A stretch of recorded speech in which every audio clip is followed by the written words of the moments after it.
Hello and welcome to Horizon Forbidden West Part 17. Right, I think we're gonna do one or two side missions, and then we'll do a little bit of main story.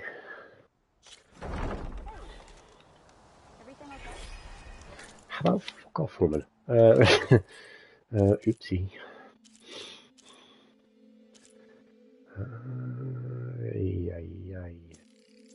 Although I do need, because I'm starting to notice this now, I need to sort out my brain just needs to function.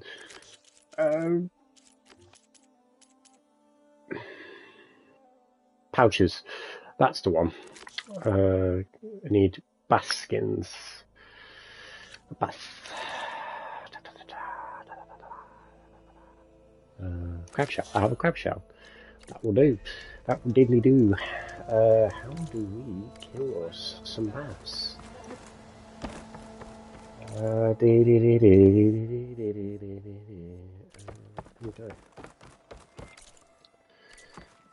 What is this place? This is bizarre looking. Oh, these were the Quen Marines. Piss off. Okay.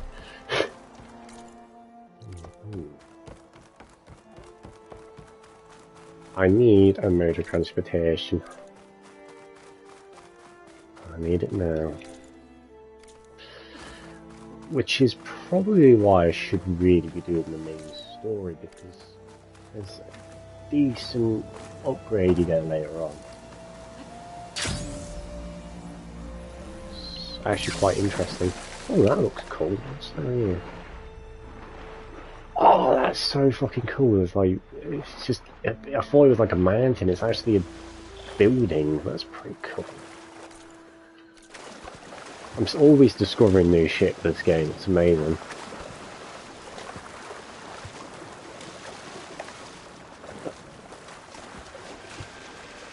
Speaking of discovering, I think something's just spotted me. Oh, that's a snap more. Fucking spam.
Oh dear, that one before the one I just caught.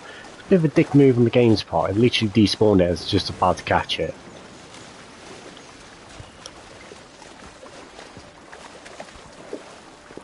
Very rude. I do not appreciate that. Oh, hello. Oh.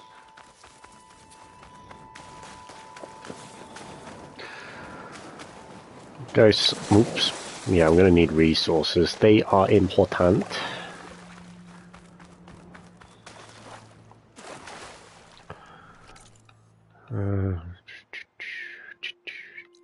What's that? Campfire. Your stash workbench. Sweet.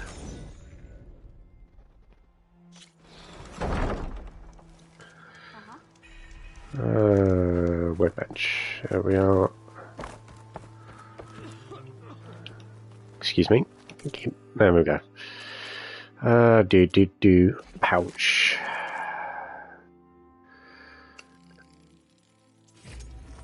Okay, fully upgraded. Now, what do I need to upgrade to level 2? So, crate job for that. I need these for the Platinum Trophy.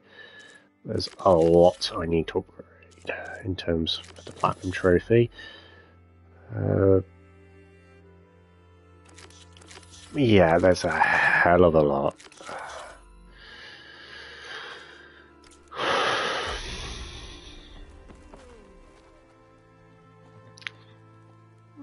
Just need to do a bit each day.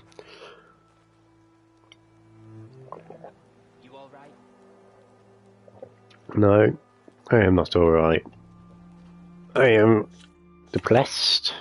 I'm not really. Or am I? You won't know. Food duration. I don't bother eating them. Probably should. Place traps faster, sure.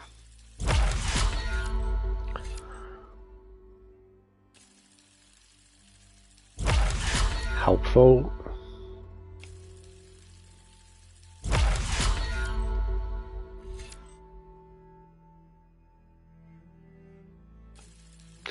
Okay.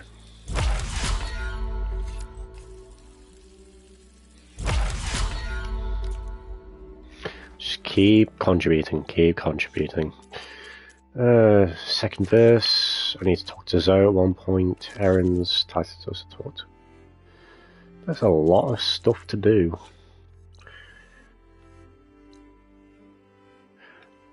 I need upgrade parts for my armor.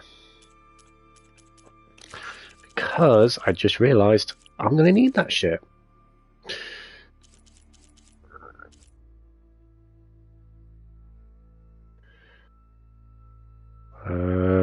I think it was the Ostrom Forester armor. Bear with. What was it called? Tanact Vindicator. Tanact or Tanact, how do you pronounce it? I'm British, so...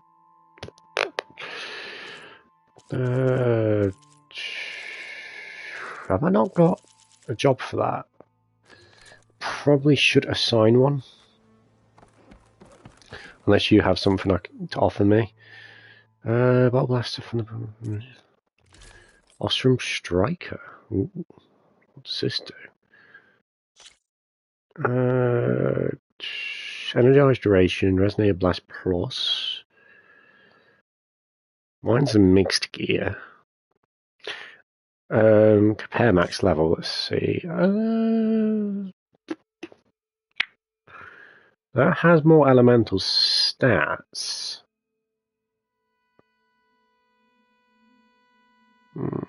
But Purge Water seems to be the bigger issue as you go later in the game.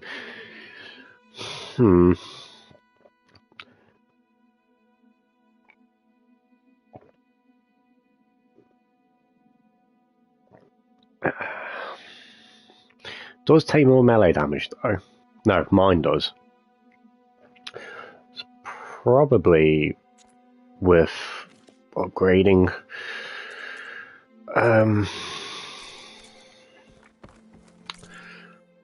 Outfit upgrades. Do I have a job for this?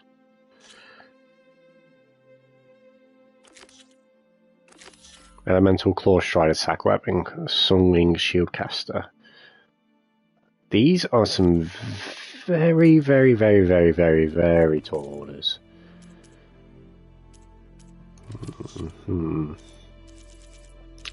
I think.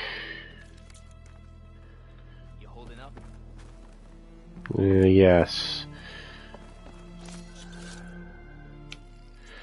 There we go. More resources to carry.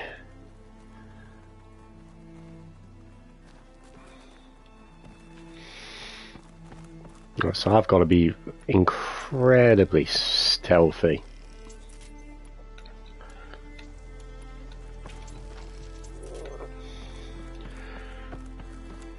So if I could just get the armor upgraded to a point where I'm not going to die instantly, it should be alright. Why is that square shape? That's weird. Never seen anything like that. Oh well.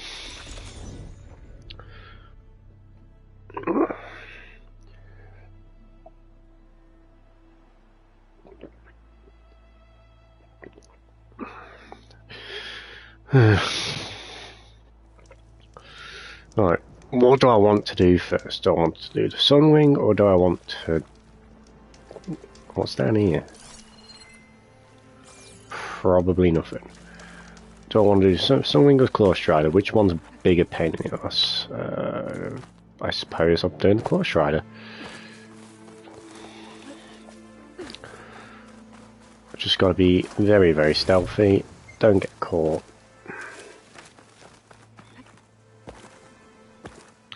I should be able to do this without any problems.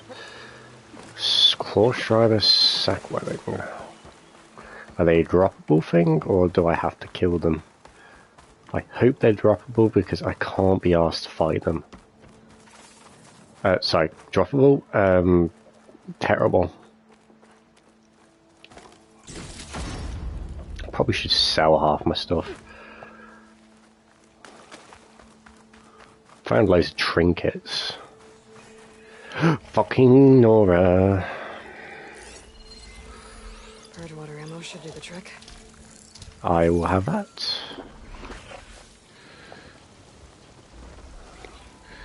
Sack Webbing.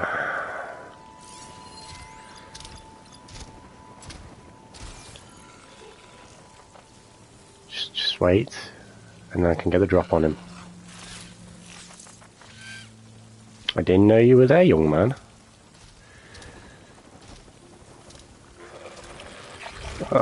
Shit. Just turn over to me, please.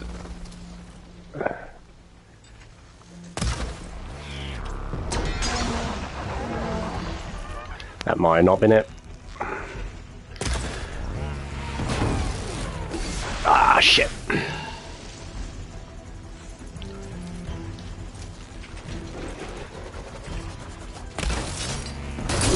Please tell me I got it. Did I remove it?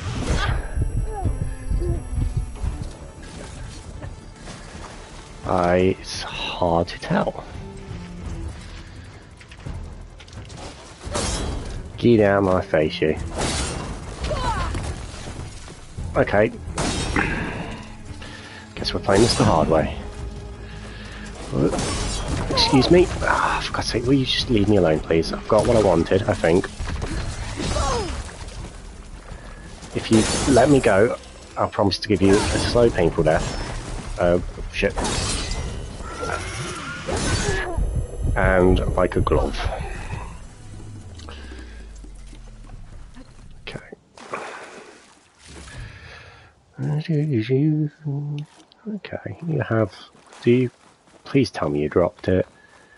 I would highly appreciate it if you did. Please tell me I had to get the thing intact.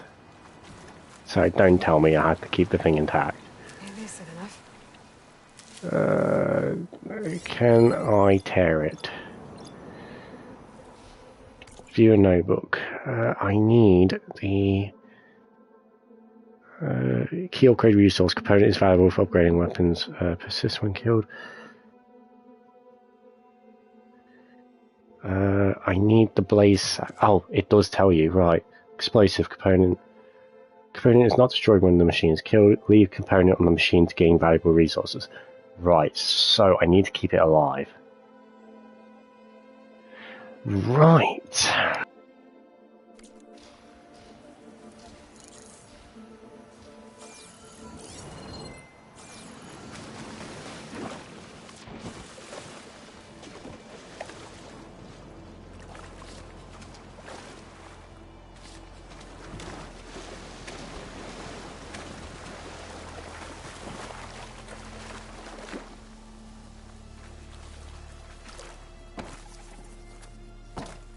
There's another cauldron out there that has override data on that machine.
I'm gonna find the parts I need.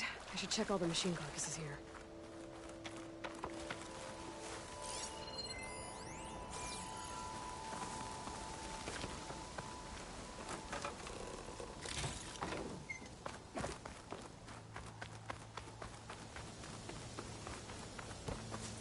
Didn't find what I needed. I'll have to go to another machine site.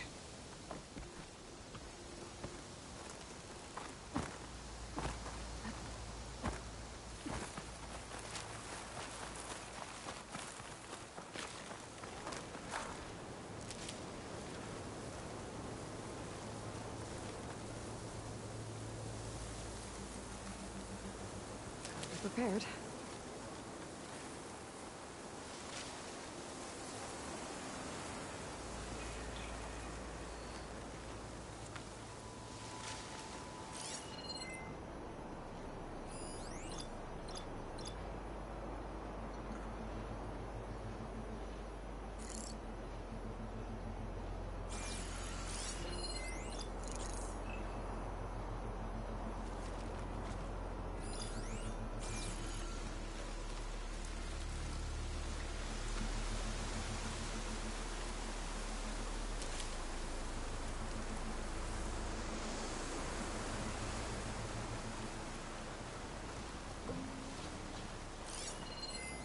So it doesn't like purge water.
I'll dry off. Eventually.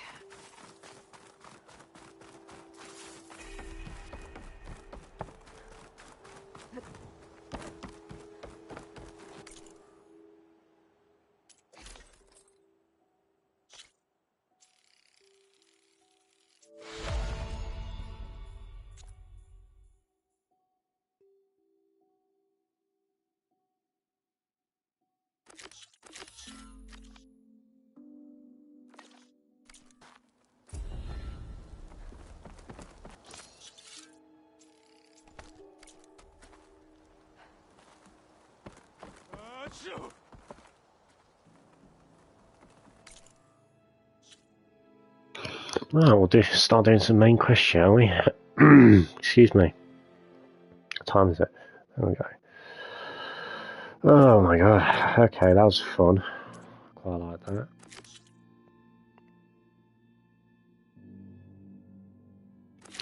We will start doing some main story stuff because why the fuck not?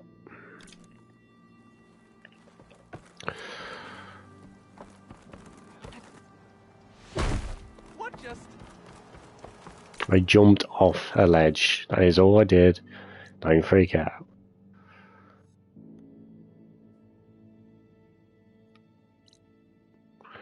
Where the fucking hell? Return to base. Oh, right, that makes sense. Yeah, thanks for letting me know.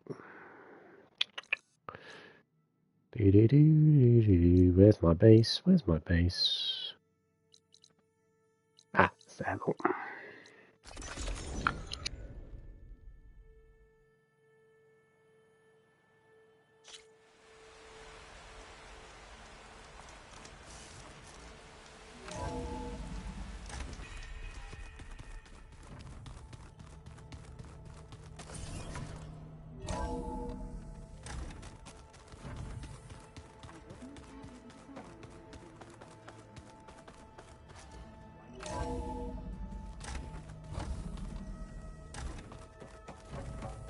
Welcome back.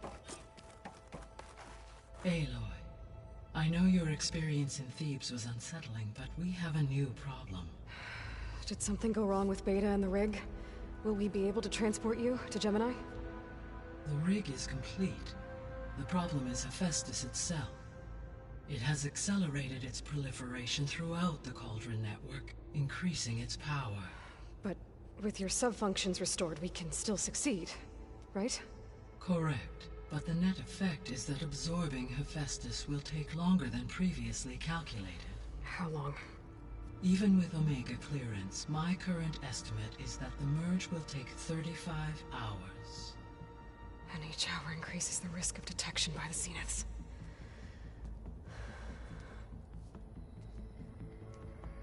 Two cores.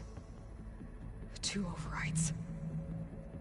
What if the merge were carried out by two clones of Elizabeth Sobek, both armed with Omega clearance? How long then? Half the time? Hephaestus would be unprepared for the simultaneous labor of two operators, in addition to obvious synergetic efficiencies. Calculating.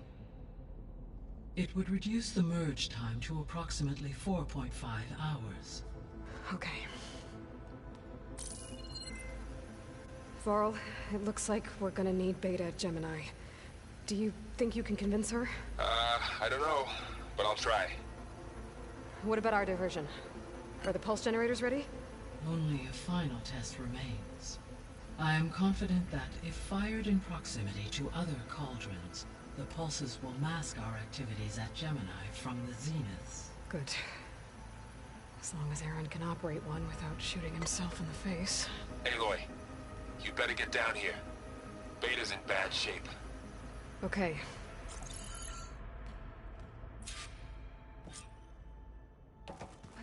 Sliding in.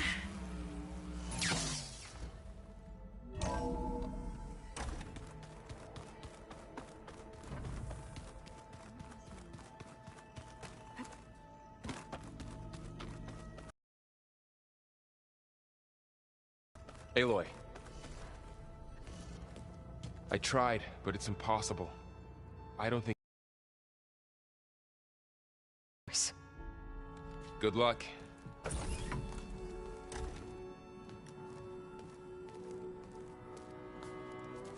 Beta, you have to come with us. It's the only way.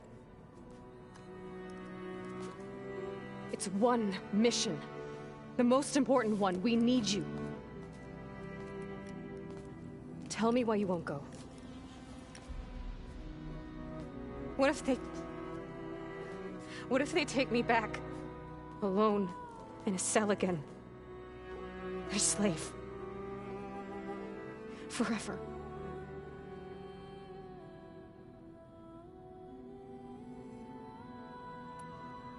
The only way we can end the risk of that happening is by stopping the Zeniths for good. And in order to do that, we have to get Hephaestus. The Zeniths are a threat to everyone, Beta, not just you. So find your courage. That's easy for you to say. You still have no idea what they're capable of. I told you from the beginning, we'll never beat them. It's hopeless. Beta. Leave me alone! You don't understand!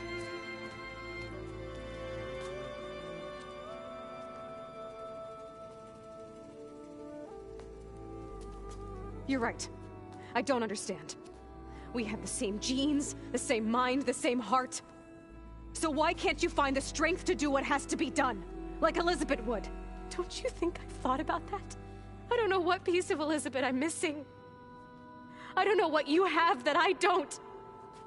I look through all the data from your focus. You were raised as an outcast, shunned, and isolated just like me, so what's the difference? What's my defect?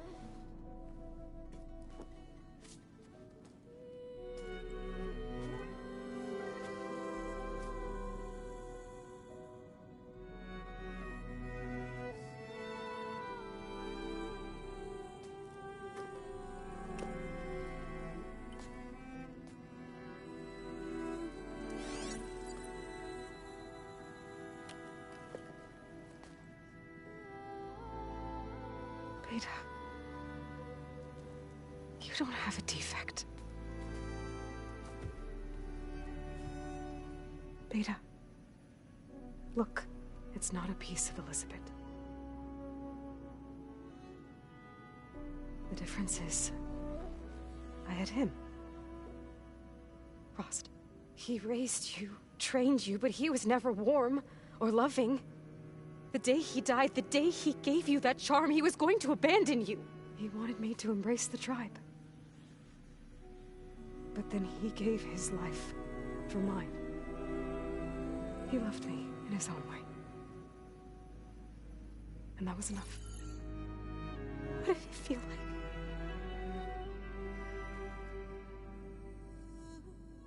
It was like having the strength that was always there. It's still there. Even now I hear him in my head when things get bad. When it looks impossible, look deeper. And then fight like you can win.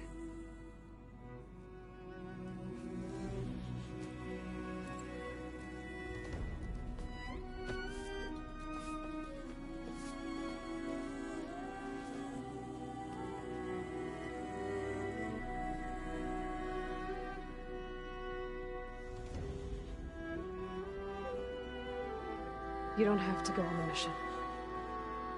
We'll find another way.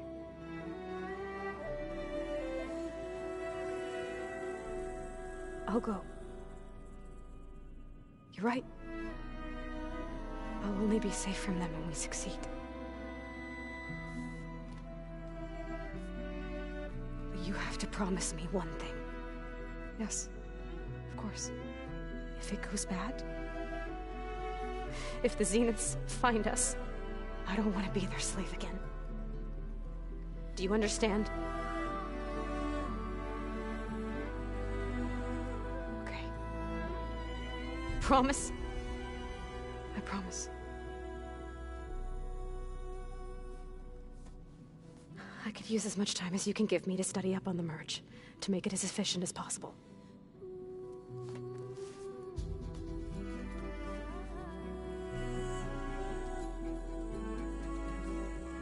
I'll be ready when you are. I swear.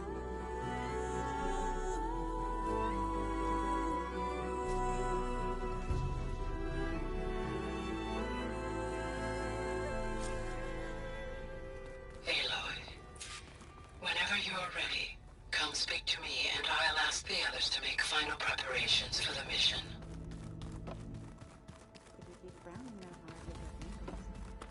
I just don't get this last part. Aloy, are you well? Had a bit of an issue with Beta. It's better now, though. Ah, I'm not surprised. Really? Why not? I once knew a warrior who discovered he had a brother late in life. It was deeply uncomfortable for him. Did he ever get over it? In time. But not before the two siblings nearly killed each other in a single combat challenge. Ah. Well, at least I avoided that. There is something I've been meaning to discuss with you. It's personal. If you have a moment to spare.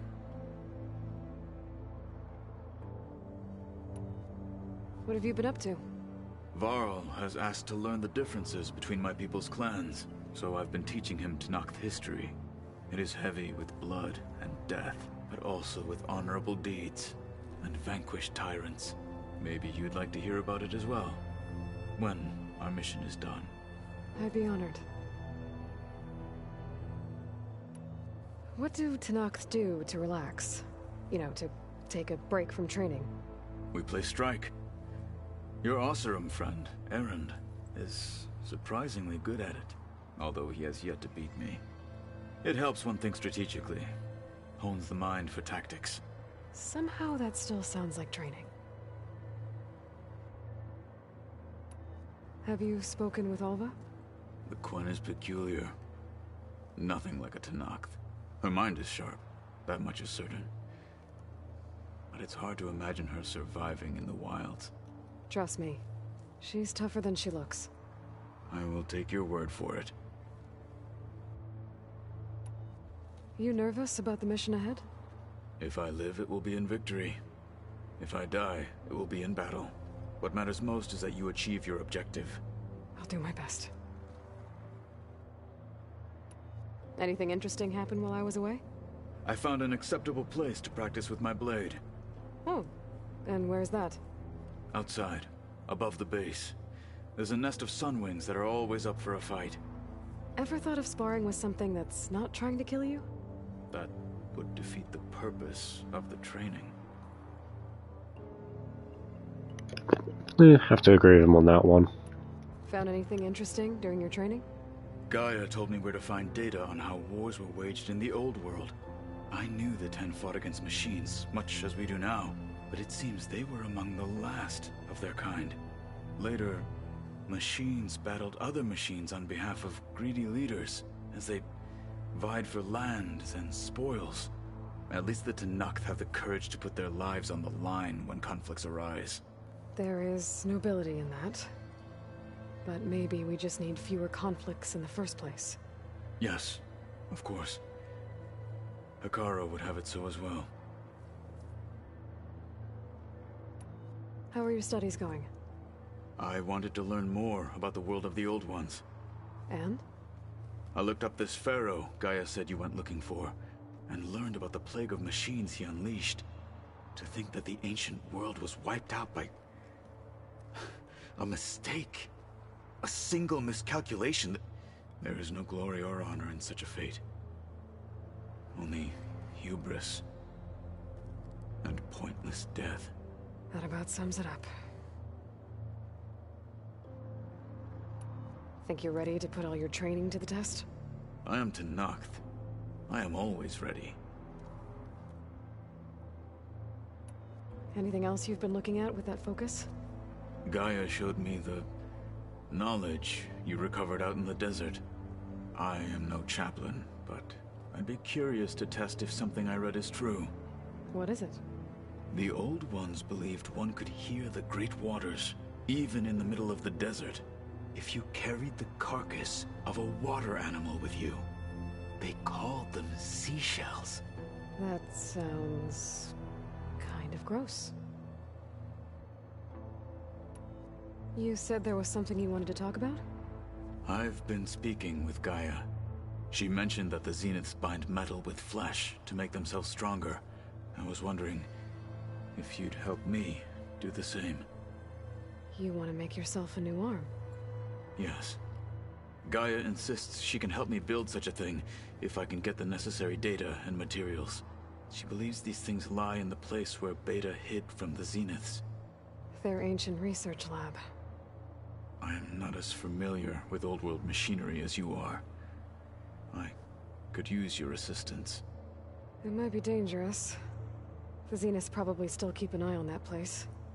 We were lucky to get out of there alive the first time. I see. It sounds like this is worth the risk. By the 10, we shall see it through. I should go get ready. I await your orders. I'll call you when I'm near the Zenith lab. We'll get what you need for that new arm of yours. Thank you, Aloy.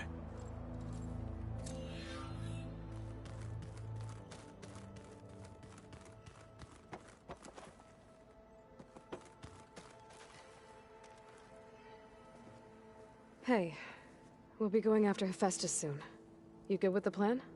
I've already got the location of my assigned cauldron. Good. I heard you and Beta had a talk. News travels fast. It wasn't exactly a quiet conversation. There were just things that needed to be said. A healthy crop to those who clear the weeds between them, as the Utaru say. Have you met our new Quen guest yet? I could barely keep up as she gave herself a tour of the base. Varl gave her a new focus. Though when he told her she was free to access all the data we have here, she turned so pale I thought she'd faint on the spot. We showed her to the archive room so she could see for herself. She hasn't left the place since. That sounds like Alva.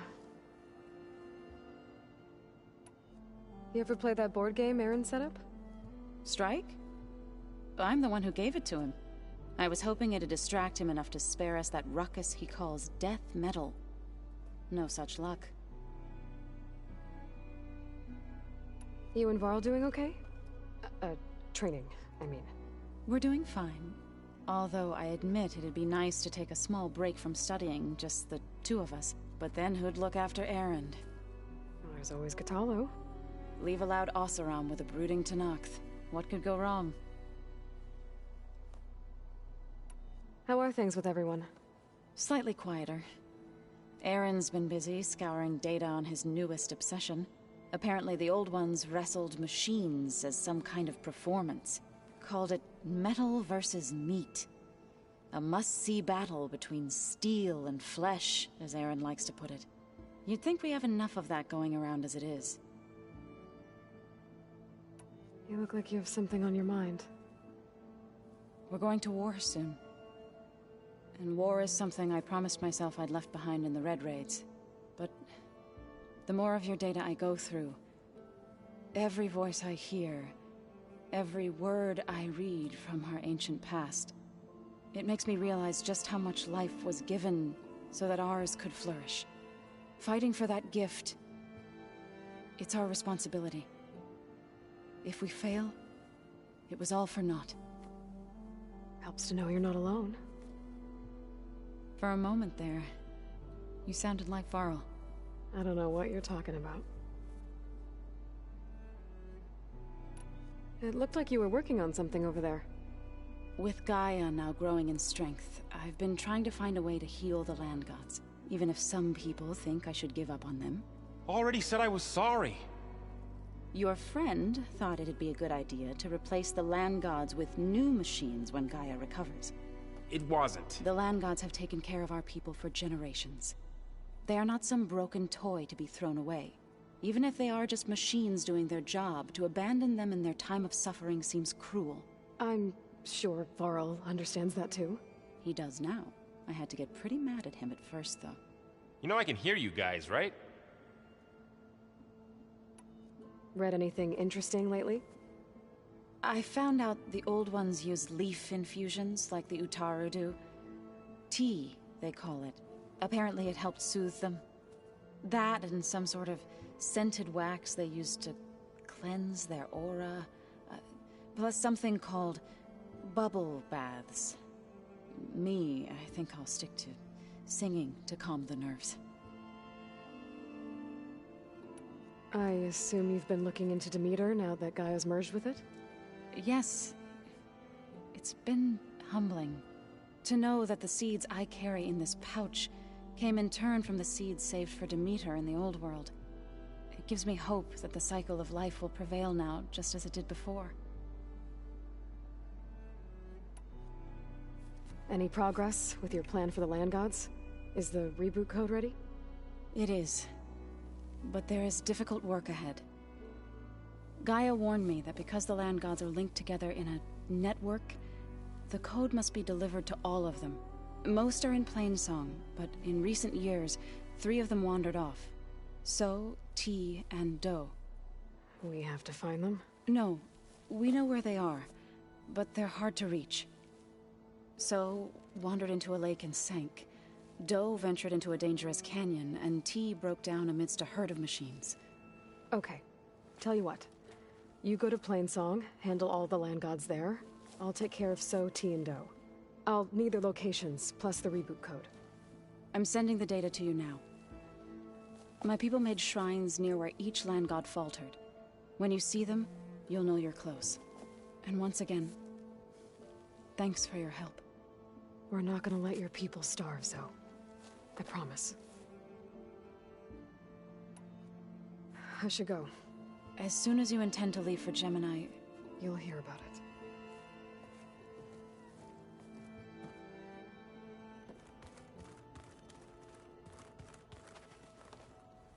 Aloy. Everything okay with you and Beta? It sounded like you guys had a, lively conversation. We just had a lot to talk about. Does this mean she's coming with us to Gemini? It does. I hope you're ready to rein in the most stubborn AI of all time. That's what all this was for, wasn't it? Hephaestus won't go down quietly. Hephaestus is just a program that's lost its way. We are fighting for our survival. I can always call upon the goddess if you're nervous. Funny. How does everyone seem to you? Anxious, but ready. I heard Kotallo ask for Alva's help with his pulse generator. And I know he's been helping her with a few fighting techniques, just in case. I hope they aren't needed. Like I said, just in case. Any last findings you want to share before leaving? Not really. Though I've reached a decision. Oh? When we put Gaia together, I want to return to the Nora. Spread what I've learned. You think they'll listen to you? In time, I believe so. If anyone can make it happen, it's you, Varl. This mission isn't gonna be easy. Hope you haven't been slacking off on your training. And risk Zoe coming after me? I value my life. At least you found the Omega clearance. That should help. Wish that was the only thing I found. I knew finding Thebes would lead me to Ted Faro, but I never imagined he'd end up like he did. How bad was it? Bad. He destroyed the world and crawled into a hole after killing those who saved it. If you ask me, he deserved whatever he got. That he did. So, you and Zoe got into a bit of a fight, huh? Should have known better than to suggest Hephaestus could make new land gods to replace the old ones in Plainsong. The last thing I wanted to do was dismiss their traditions. But I was trying to look at things differently. More like you know? To see a machine as just a machine. Yeah, I guess I led you into trouble there, didn't I? Not your fault. Don't worry. To be fair, it'd be a lot easier and less faff. Looks like things between you and Zoe are better now. I suffered through a few hours of glaring silence. Then she seemed to move on. Sort of. How do people do this? How do I know if the next thing I say won't blow up in my face? What if an apology is not enough next time? You give her a stuffed animal? You're the worst. You know that? What makes you think I know anything about any of this? You're on your own. Abandoning me again, huh? Well, if she kills me next time, it's on you. Once Gaia is back up and running, I expect you to put all your training to good use. The seeds have been planted. All they need is a chance to bloom. What? I thought that was pretty good. Zoe liked it. I'm glad you and Zoe found each other. Don't forget, you're to blame for that. What will you and Zoe do if you go back to the Embrace? I hope she'll come with me. At least for a while. And I'll go with her to Plainsong too. She'll probably want to talk to her people about all this as well. We'll figure it out. I know you will. I hope firing off those pulse generators will be enough to distract the Zeniths. It'll work. It has to. Always optimistic, huh? Nah, just stubborn. It's a good quality to have when dealing with you. Yeah, right. You were right, you know, about keeping Rost's memories buried. I guess part of me thought he was holding me back, because he wanted me to be a Nora. But the truth is, he gave me a lot. And I took him for granted. He was a good man. He raised you well. I'm glad you're coming with me, Varl. Sure there's no urge to run off alone in there somewhere? No more running.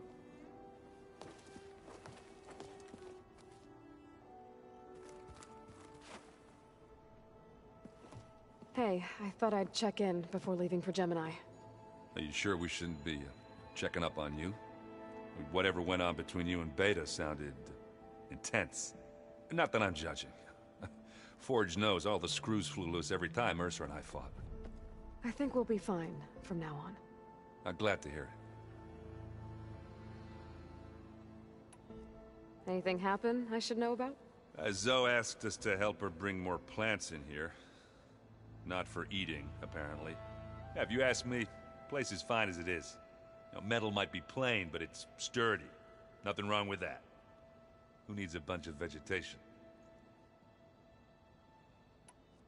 How are things with Kotallo? You still scared of him? Oh, she thinks she's funny. Actually, I played strike with him. I had to fill in most of the conversation myself, but I'm still alive. Glad to hear it.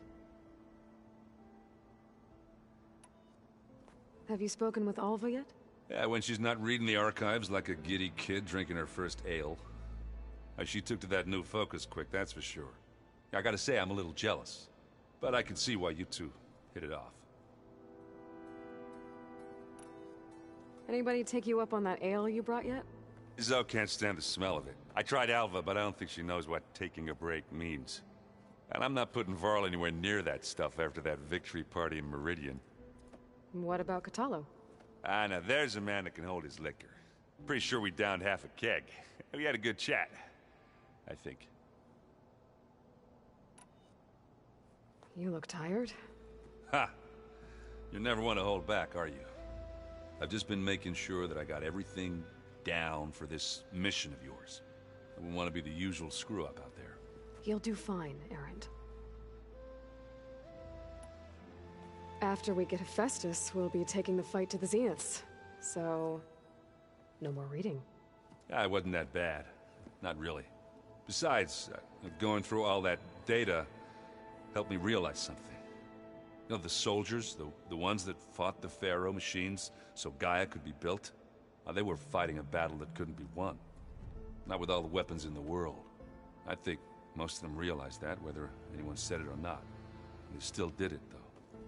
They bought time for all the eggheads working to save the future. Our future. As long as I can do that for you, I'll consider myself a success. Thank you, Erend. I'm glad you're with me. Okay, enough. I'm gonna get emotional. Bet you're used to that focus by now. Well, I can hit machines in their weak points. I guess that's something. I wish all the other data was as easy to deal with. To be honest, it's hard to understand half of what's on there. And then the other half reminds me, well, this isn't a fight you can win by just waving a hammer. Which is kind of what I do. But hey, that just means I gotta study harder. Now, make myself useful. Just give it time. You've been looking at any interesting data? I asked Gaia to find me something to look at a while back. And she found the mother of all forges. They called it sports. Turns out the old ones spent a lot of time tackling and punching each other for points in one game or another. Are you mixing some salty food and fresh ale? I bet half the claim will be lining up to watch. I should go. Same here. I got a date with a cauldron to prepare for.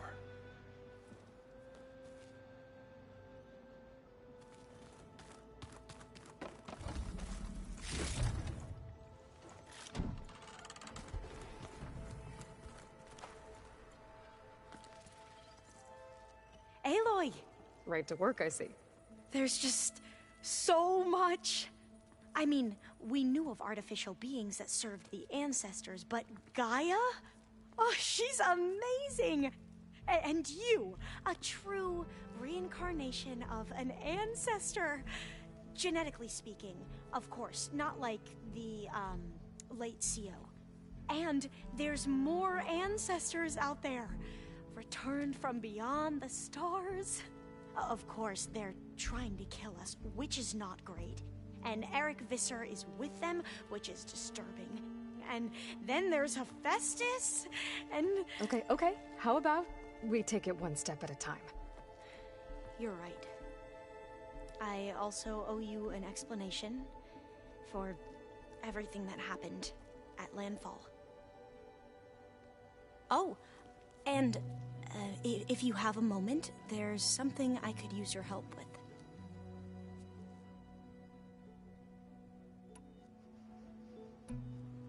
Back at the greenhouse, you spoke of knowledge forbidden to your people. Diviners are meant to seek out the truth in the Legacy, and many Imperials sponsor them in the hopes they'll find something the Empire can put to use, thus gaining favor with the Emperor. But the Board of Overseers claims certain truths are detrimental to the stability of the Empire, like discovering one of our revered ancestors ended the world. That is why Diviners are only allowed to access segments of the Legacy. Only Overseers can view it all. It ensures that any heretical data can be contained and retrieved before it can spread. What happens to Diviners who break the rules? I never had the courage to ask. You said you owed me an explanation for what happened in Thebes. I'm listening. Right. I'll start at the beginning, with the CO. He was an Imperial, the Emperor's nephew, in fact. As such, he sponsored many Diviners to search the Legacy for anything that might help the tribe, and himself. He took a special interest in anything related to Ted Faro, whom we consider the greatest of the ancestors. Ted Faro, revered ancestor. That's tough to take. I know better now, of course. Anyway, the Diviners discovered that Faro spent a great deal of time in San Francisco. In fact, many of the most important ancestors did. So the Emperor's nephew convinced him that an expedition across the ocean might solve our most pressing problems. If only we could find the right data in this fabled city. Perhaps we could roll back the floods and storms that threatened our people. The Emperor declared that all the tribe's resources be poured into this endeavor. Dozens of ships were built, scouting missions were dispatched, and the Emperor's nephew was named CO, one who wields the Legacy for the good of the Empire. The living embodiment of Ted Faro, the Renewer. It may seem strange now, but for a time, he carried all of our hopes. We really believed he would save us. We had no idea just how perilous the journey would be. You said the expedition across the sea was more dangerous than you thought it would be. What happened? We lost most of our ships to hurricanes, and scores of soldiers perished to hunger and disease. And that was before we even hit the coast. Once we landed, machines ripped our patrols apart, and we struggled to replenish our rations. There were bright spots, to be sure. We found Thebes and the greenhouse, but nothing improved the CEO's mood as his dreams of saving the tribe were slowly dashed. He became more and more obsessed with Thebes and what lay behind its door, and more convinced that the title of CEO was no mere honorific. You heard him, spouting nonsense about Pharaoh's essence and some kind of becoming. We knew these weren't the words of a sane man, but he was quick to put any who spoke out in front of a firing squad. What a great guy. The Quen are wrong about many things when it comes to the legacy. I can see that now. But what the CO became was a complete perversion of what principled diviners stand for. The pursuit of truth. I'm sorry you had to endure his madness. I'm just glad it's over. For everyone.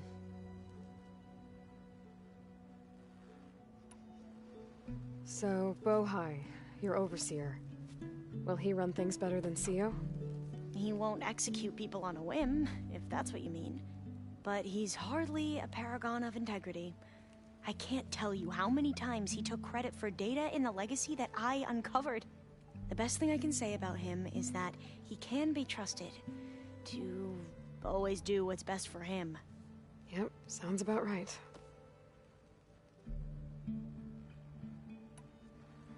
The Ancestors, is that what your people call the Old Ones? Yes and no. The Ancestors are the greatest of the Old Ones. Those whose legacy taught us agriculture, medicine, warfare, leadership, and patronage of the science and arts. The CEO called Elizabeth Sobek an assistant. What's that about? Right. Well, any Old One who has made minor contributions or worked extensively under one of the Ancestors is called an assistant. That's how we thought of Sobek, until we met you. Our limited access to data past the late 2040s has obviously misinformed our view of the past. You mentioned the reason you came here was to help your family. Your sister... Her name is Alika. Our parents are commoners. Peasants, really. When I passed the divination exams, they were so proud. It brought honor to our family and increased rations. Only Alika begged me not to leave for the research academy. Why? What happens there? Alika knew that once you enter, you're not allowed to leave or see anyone, not even your family. Unless you can get special permission and an escort by an overseer. It sounds harsh.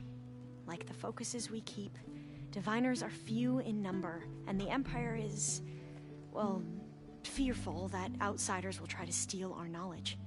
Last time I was allowed to see my family was just before our voyage here. Because of my position, I was able to get them refuge from the floods within the capital. But if our crops don't recover soon, they'll starve to death along with everyone else.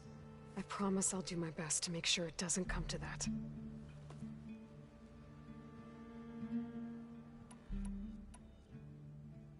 I imagine you don't know anyone here that well yet, but they're a good group. It's funny because one of your friends is, well, another you. Not that you are the same person at all. I mean, you are, as in, you're both genetically Elizabeth Sobek, but even so, you're different. We grew up very differently. But sometimes different is good. Yes, of course. I hope everyone's been treating you okay. Oh, yeah, of course. They've all been extremely welcoming. And they share the knowledge they learn on their focuses with each other freely. It's refreshing. Back home, diviners can only share data with the permission from the overseers. Sounds restrictive and stifling. Yeah, you are not wrong. Have you spoken with Zoe at all?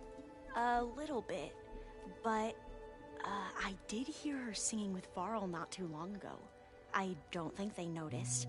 So seemed so... free when she did it. Like every emotion she had was taking flight in song.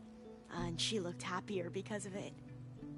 I felt so dull and nervous in comparison. You should ask Zoe to teach you sometime.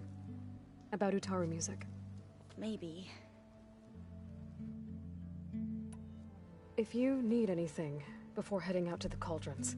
You have nothing to worry about. Gaia's explained your plan in detail, as expected from such an efficient AI. I've even received some very, succinct combat advice from Kotallo. You know, in case the Zeniths show up. What kind of advice? He, told me to run. For now. We'll even the odds soon enough. I see you've been using your new focus. It's been fascinating. So much better than the version the Quen have.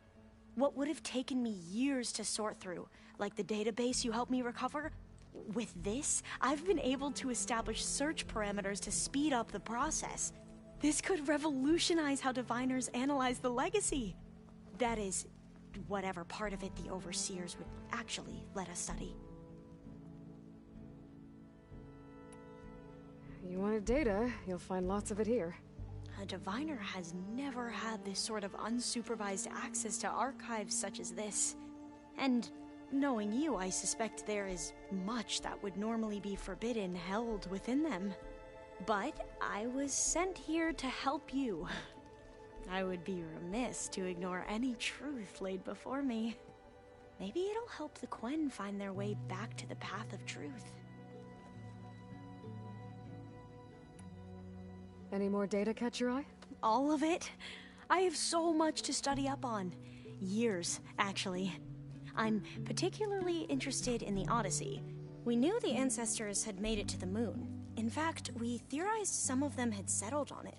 But Sirius is way farther than that. And we thought journeying across the ocean would be the feat of a lifetime. The sheer calculations needed for space travel, it's overwhelming to think about. Even so, the Quen are way ahead of other tribes when it comes to understanding this stuff. Where I grew up, everyone thought that stars were sparks that rose from a fire lit by the goddess to guide us through the night. You mentioned Eric Visser? How do you know about him? The Zenith who tried to kill you? He is known to the Quen as the Protector. Combing through data related to his work led us to breakthroughs related to weapons and military tactics. Knowledge our rulers used to conquer and expand, to become the empire we are today. That's why he's one of our most revered ancestors. But based on your encounter with him, it appears he's even more ruthless than we ever imagined. Yet another distorted interpretation in a legacy. Well, at least you're piecing together the truth. If only the Overseers back home would do the same. Beta mentioned other Zeniths. Tilda, Verbena, and Gerard. I'm afraid I don't know anything about them. Whatever legacy they left behind, the Diviners haven't recovered. Must be strange to think that some of the ancestors your tribe reveres are still alive. And here on Earth, right now. Yeah, it is. Part of me's curious to know who else besides Eric Visser might be among them. Maybe Nikita Arand? We call her the Spark. The legacy tells us she brought unlimited energy to the old ones. Or Sung Jiao, whom we call the Healer. It is said she found new ways to extend the ancestors' lifespans. But my curiosity fades when I think of how different our view of Visser was compared to the reality that you experienced. Perhaps it is better not to know.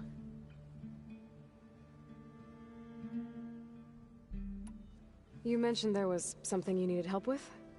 Yes.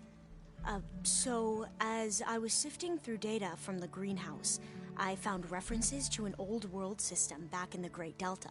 It's called Leviathan. My people discovered it decades ago. A sprawling network of river gates and a labyrinth of underground tunnels. The Legacy revealed that the old ones used it to control flooding. But we've never gotten it to work. The whole thing is shut down. But the data from the greenhouse mentions the research facility where Leviathan was created. It's in San Francisco. Another Pharaoh facility? No. Leviathan was a project by Eileen Sasaki, another ancestor. So the Legacy tells us, anyway, if we can acquire that data, we might be able to fix the system back in the Great Delta. Every year, my sister gets terrified when the long rains begin. With Leviathan, maybe she won't have to be. Okay. So, where in San Francisco is this facility? That's the thing. The data doesn't say where, exactly. But one of our diviners has been exploring the ruins. He might know. Would you come with me? I have a feeling that wherever this facility is, well, you're much better at fighting machines than I am. Of course. I'll let you know when I'm in landfall. Thank you, Aloy. I should go. Of course. Before you do, is everything all right? It sounded like there was an issue with Beta and the mission. Not anymore. We just needed to talk some things through. To understand one another is to embrace truth. And, like I said, I'll let you know when I'm in landfall. We'll find the data you're after. I appreciate it.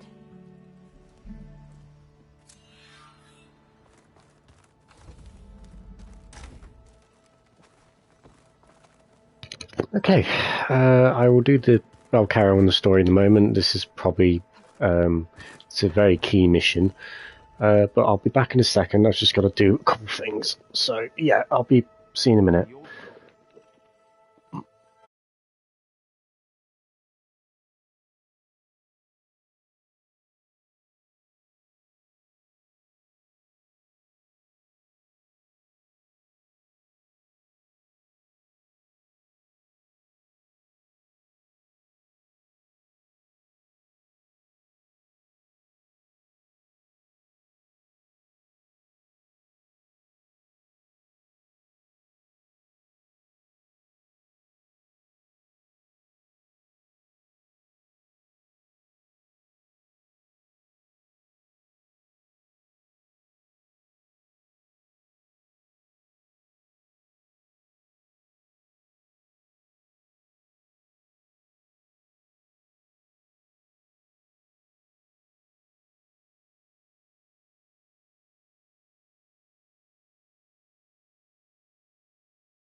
Okay, welcome back. Sorry about that.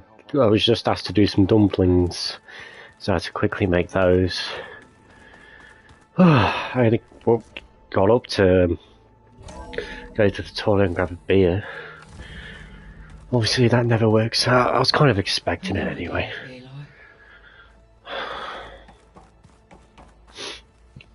Hello, Aloy. Hey, Gaia.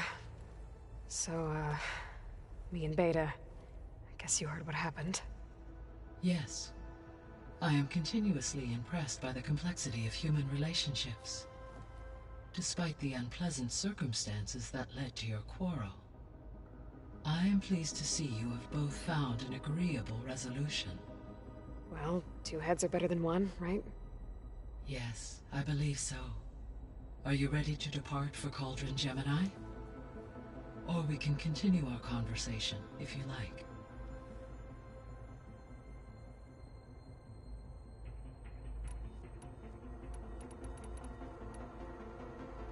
Why did... Ether, given... So Ether... Correct, though it is... Maybe. So... about Beta. I never really saw the difference between us. Until now. She's been through so much. Completely alone. You have both endured many hardships. Different in almost every respect, yet equally remarkable. I like to think of you as 2 miracles, born of Elizabeth Sobek. 3, then. Let's not forget about you, Gaia. How's all of us settling in? As soon as she arrived, Alva was eager to study the data in the archive. A particular file soon caught her attention. Information about a machine assistant devoted to keeping living spaces neat and orderly. I informed her that once I am empowered with the abilities of Hephaestus, I may be able to design such a machine. I'm sure she'll like that. When I set out to find a way to bring you back, I never thought we'd be here, like this. Among friends. They have all come a long way with their improvised educations. Varl has suggested that one day we might extend this model to more tribal inhabitants, once the biosphere has been stabilized. Yeah, that's not such a bad idea. As long as you're the one running the lessons.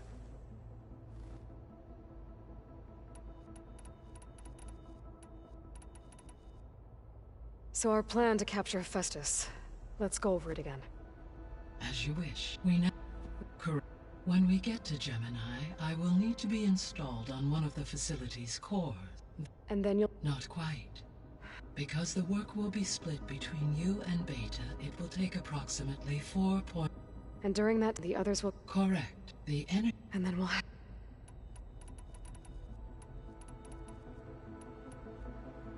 So what will happen to this place while we're at Gemini?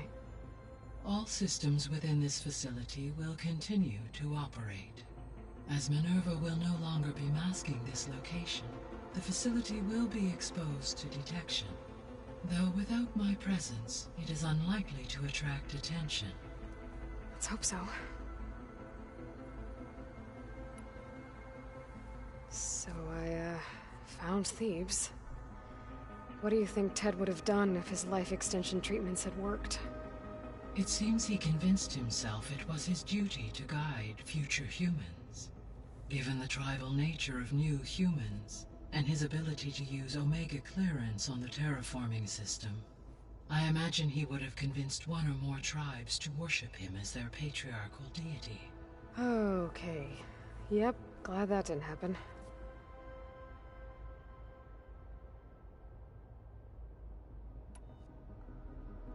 Gaia? What was Elizabeth like? Her presence, it listening. Yeah. She was okay with that. Thanks, Gaia. Aside from Gaia Prime and Thebes, there was one other underground facility that was sealed before the Pharaoh Plague reached it. Elysium. The place where Zero Dawn staff and their families went to live out their lives. Do you know what happened to it? Elysium was designed to provide life support for 100 years. My data indicates the facility went offline well before then. Did the Pharaoh Plague find them? Unknown. My connection to the facility was abruptly severed.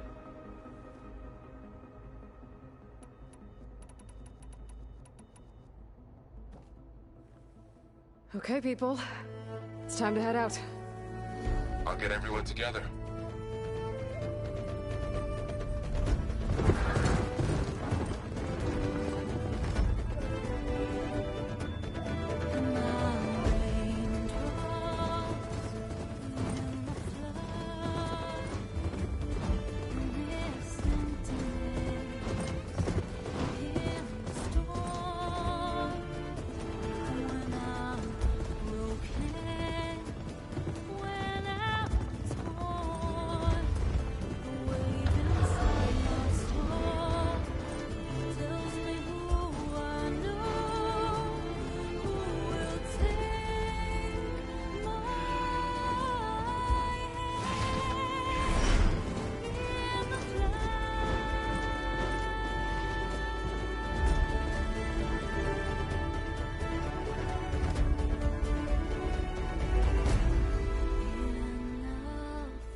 Connections in place.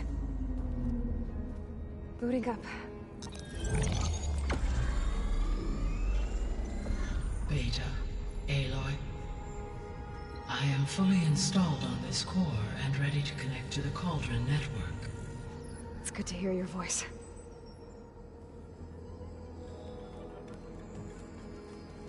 Erend, everyone.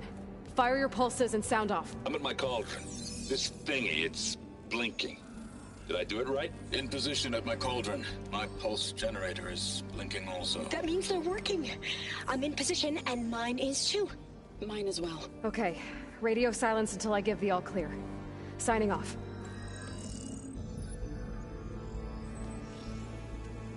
Gaia, let's cage the beast. Connecting to the Cauldron network now. Elizabeth Sobek, Alpha Prime, activating Omega clearance.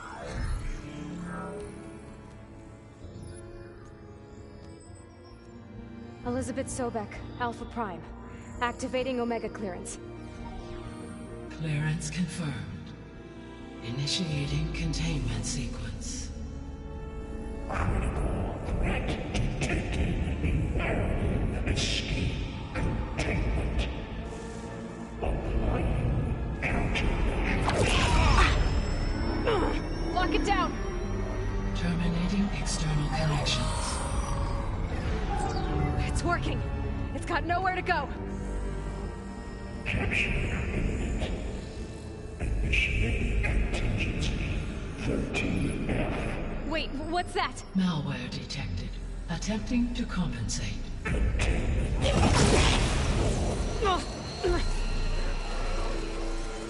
It's cracked. Look! Activated. Engage. Autonomous defenses. Directive. Neutralize. That means machines are on their way.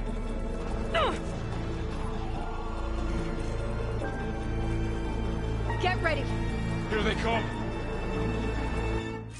For'll stay here. Protect Beta. Got it.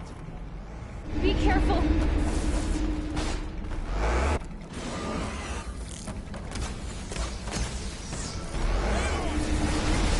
Stay back.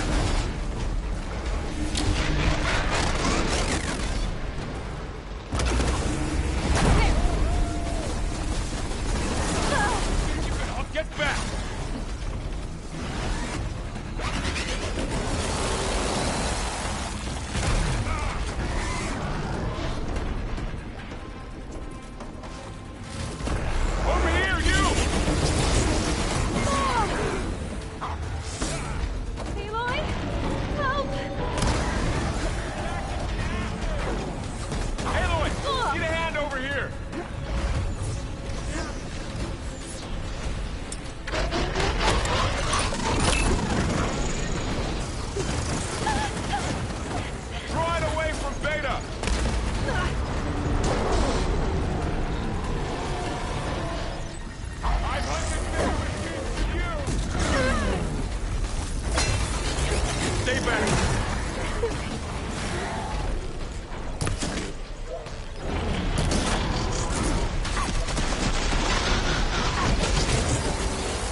better. Help! Over here, you!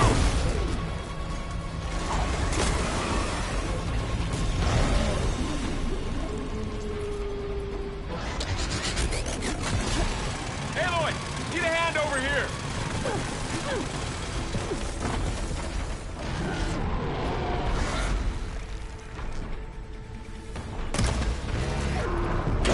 Draw it away from Beta!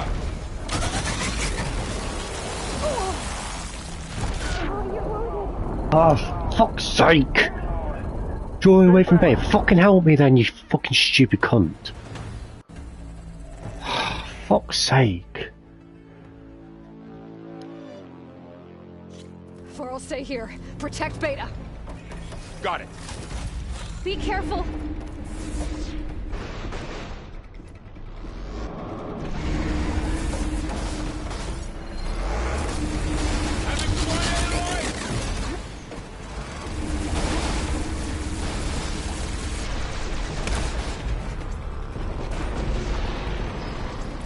Stay back. Oh! Farrell! Hold on!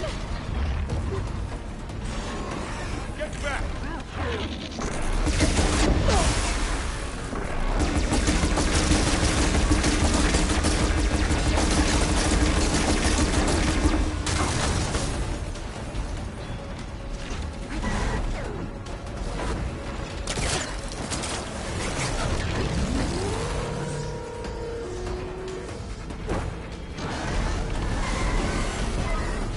Over here, you!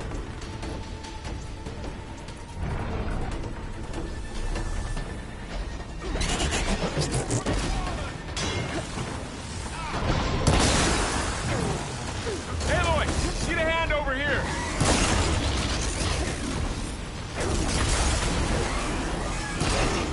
Aloy! Farrell needs help!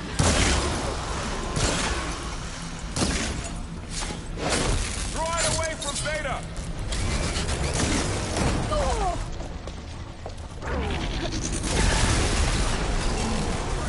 Aloy! Help! Stay back!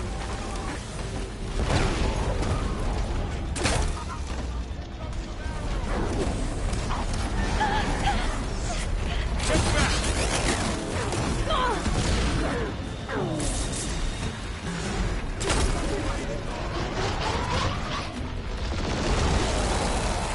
Over here, you!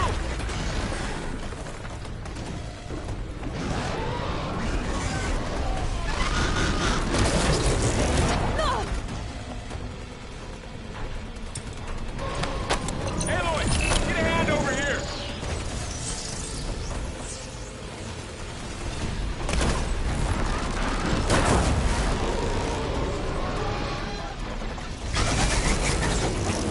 Draw it away from Beta!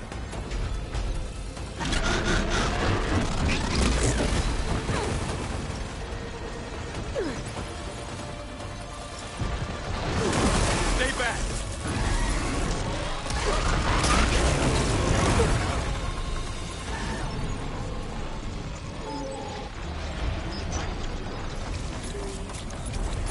Get back!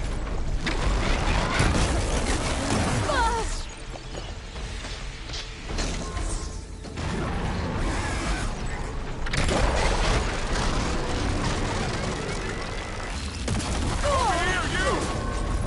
It's really angry!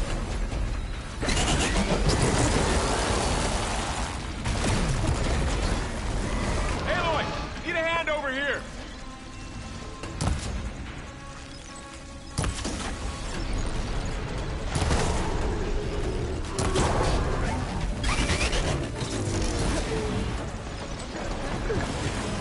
Draw it away from Beta!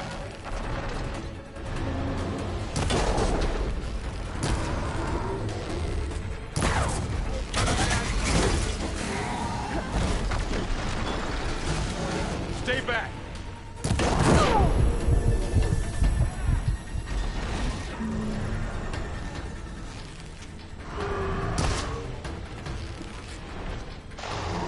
Chloe! Get back!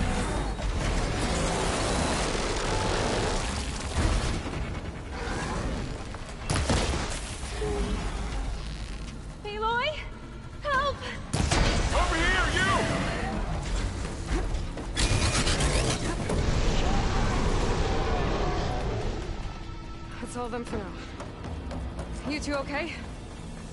Still breathing. Aloy, Hephaestus can't escape, but it must have fled. Deeper into the facility. I'll drive it back here. I'll get the cracked core fixed in the meantime. Keep her safe, Val. All my life.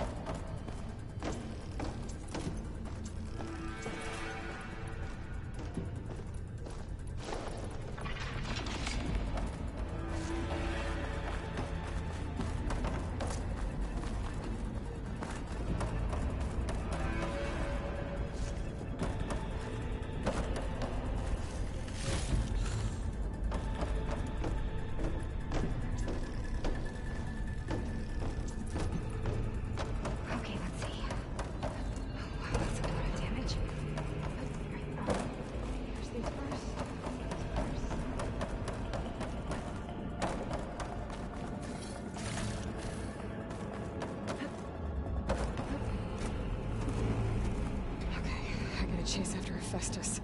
Force it out of wherever it's hiding. Make it retreat to the core.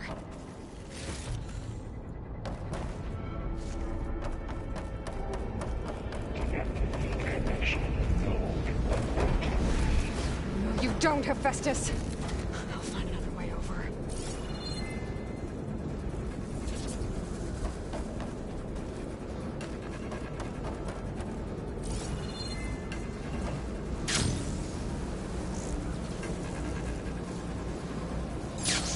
Aloy, I'm patched into your focus feet. You should know there's a huge power draw coming from the next chamber. Thanks for the heads up. I'm almost there.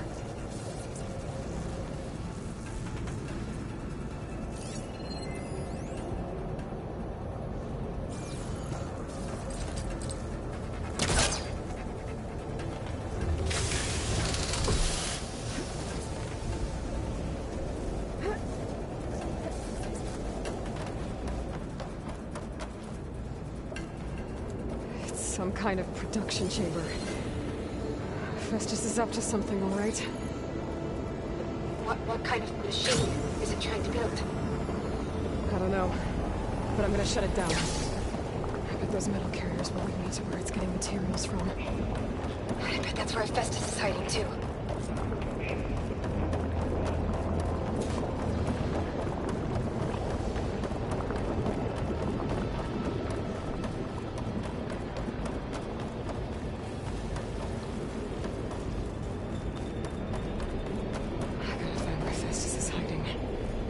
There are a couple of ways I could go.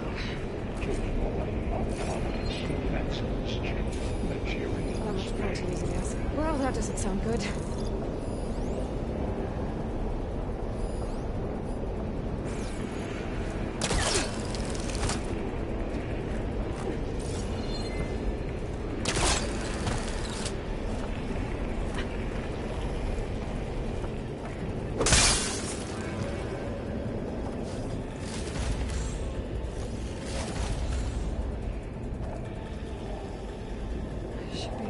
A ride on one of those metal carriers.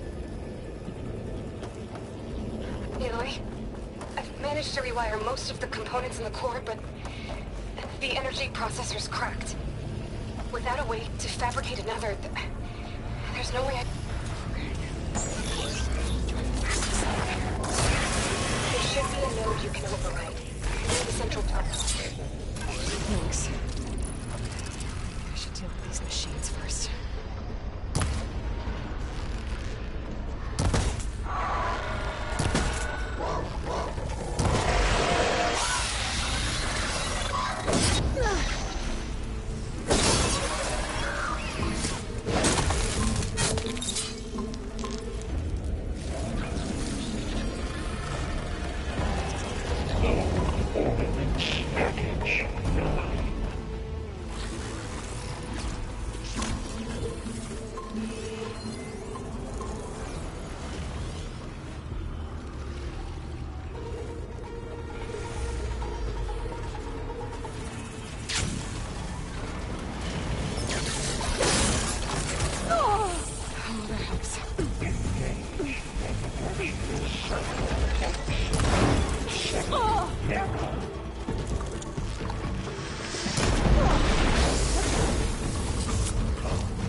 That's it.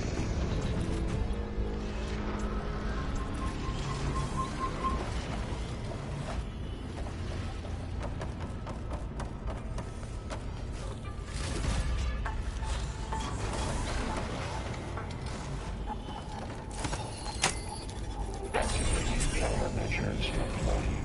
Secondary. Increase power output. Oh, great. More machines on the way. Beta! Hephaestus has locked me out of the node. Any ideas? I'll see what I can do.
Got them all. I tapped into the core's network hub. I managed to disrupt Hephaestus' control of the node. You should be able to override it now. Nice. Thanks.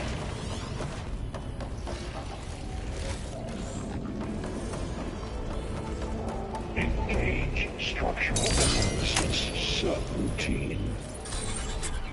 Purge imminent retreat. General materials Bay, Onyx 5.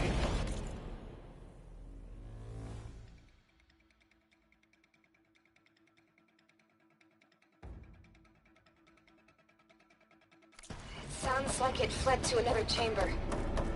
Well, I better not get comfortable. Containment failed. Safe overrun. Great. Hephaestus covered the floor with lightning. I gotta find the best part. Aloy! More machines keep coming! Please tell me you're getting close! I'm working on it. I've been smashing through a lot of machines on my side, too. I guess Aaron's missing out! Anyway, I'm making progress on the bypass, but I need something to hold the cycling module together. Maybe a ligament from one of the machine carcasses? Right. Or some luminous braiding. You could reinforce it with a conversion cylinder. For increased connectivity! I think think we can do this, Aloy.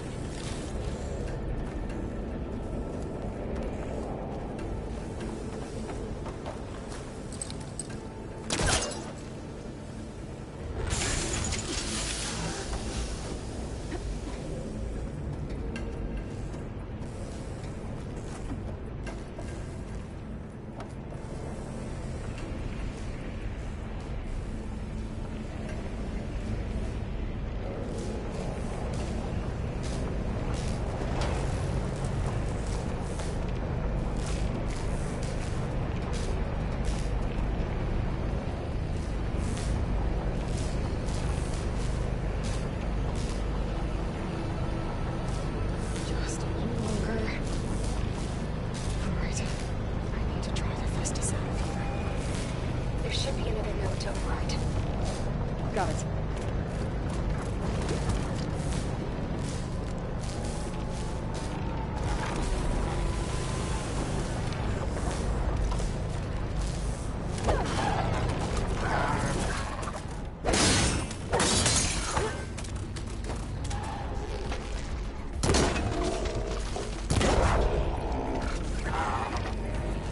Something's messing with my focus.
Oh, here we go again. Yeah. This doesn't sound good. I'll try to get your access back.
the pipeline.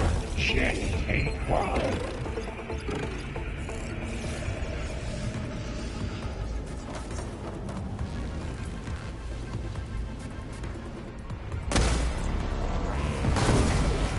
That weapon has ammo left.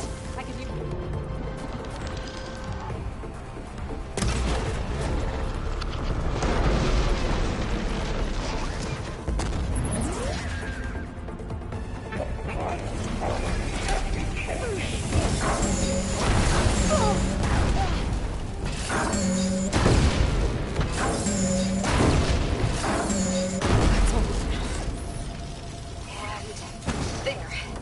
Node access restored. Now you can override it. Good work.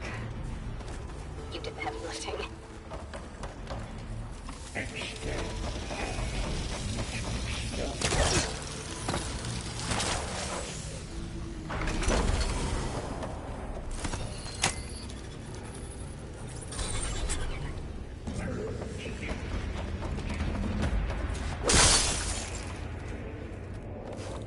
Okay. Festus is running out of places to hide. Aloy? I just registered a huge energy surge back in the production chamber. Something big is happening. Here too. Everything's glowing. The machine that Festus was building. It must have finished it. It's powerful, whatever it is. I'm almost done with the core repairs. Should we come to you? Maybe I could distract the machine if... No, Beta. Just stay where you are, okay? Handling the machine's my job. Okay. Be safe.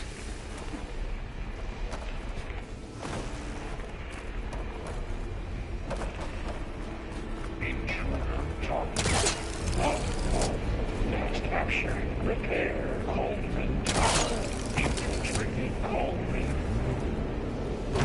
Are in violation.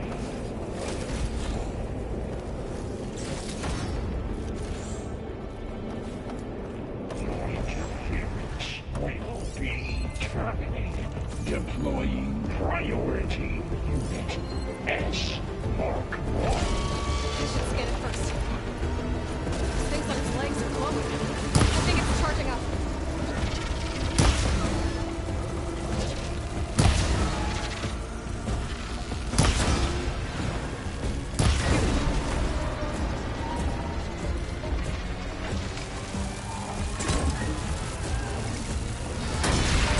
Finish charging.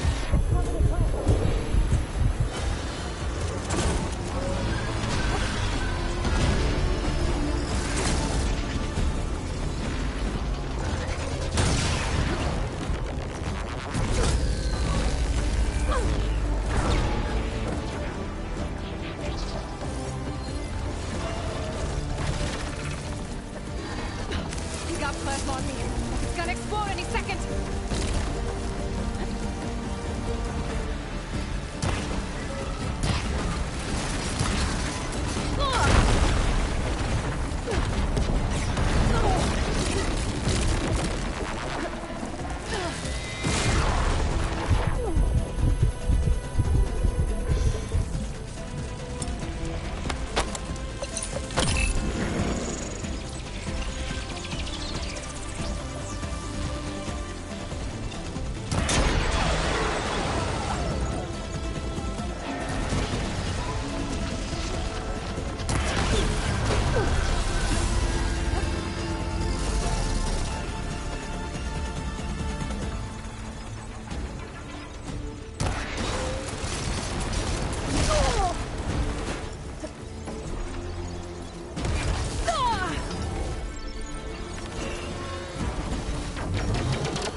done!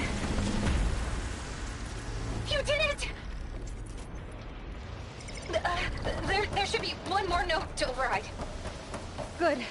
Stand by. I'm sending Hephaestus back to you.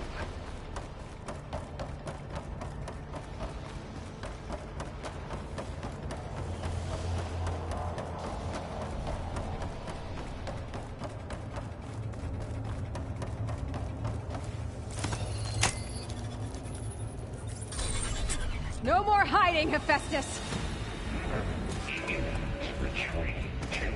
Facility core. Got it! Hephaestus is back in the core! Make sure it stays there. I'm heading back. And then we can start the merge. Because of you, Beta. I'm glad you came along. And you, Bo. We couldn't have done any of this without you. Right back at you, Aloy.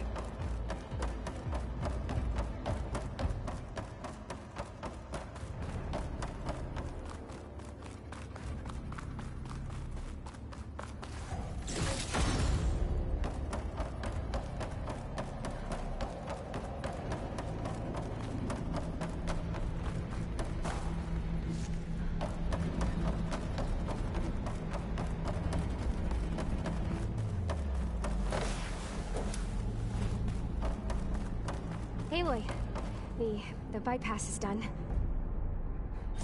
The core is stable. Hephaestus is 100% contained. Now we better get started with the merge. It's all set up. Gaia, establish the link, please. Done.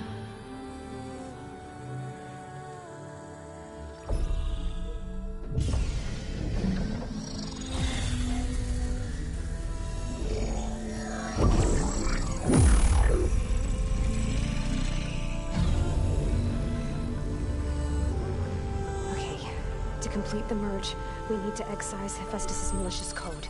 Carefully.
Redundant copy. You cost us quite a lot of time.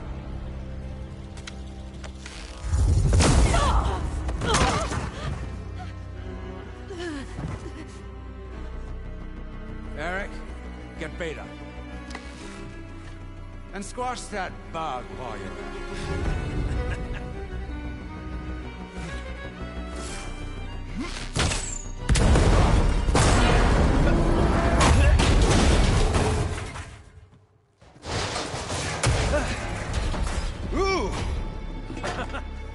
Get behind me.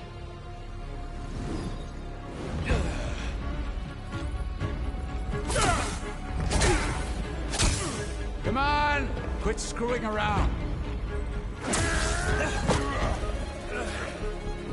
Now we're having fun, right?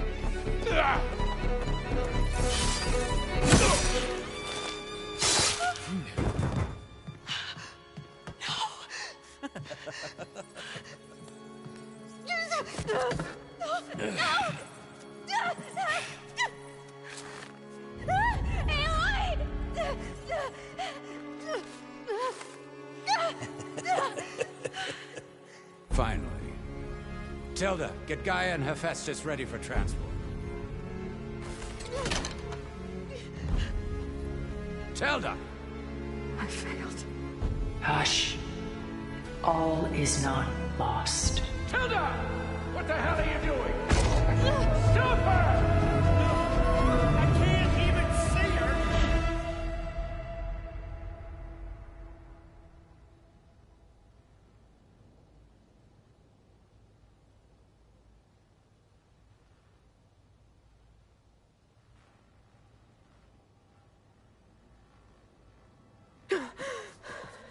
Beta.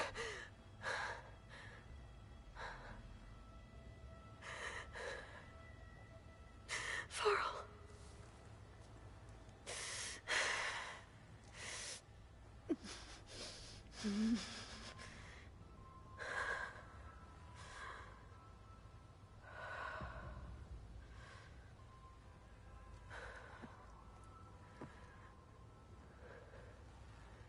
Where am I?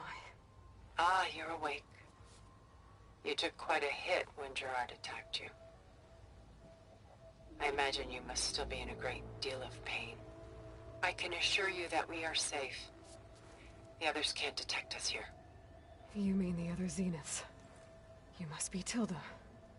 I wasn't sure if Beta would have told you about me. Where is she? Alive. And while she isn't where she wants to be, not in urgent danger. We must discuss how to get her back, of course, after you've shaken off the cobwebs. When you're ready, take the stairs down the hall and come see me. In the meantime, I'll make breakfast. Breakfast. Okay.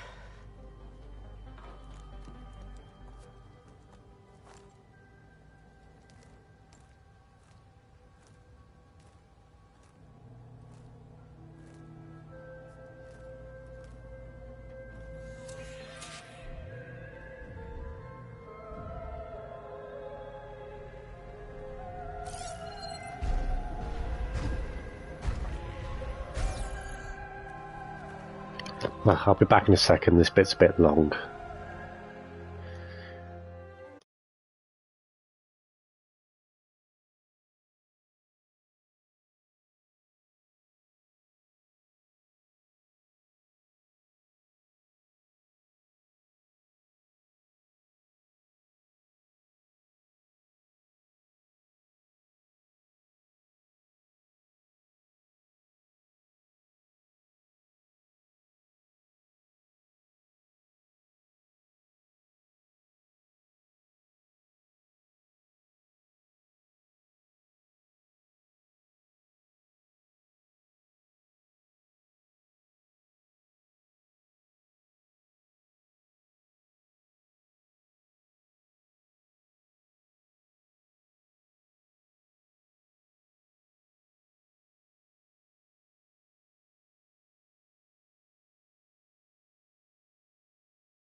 Okay, welcome back.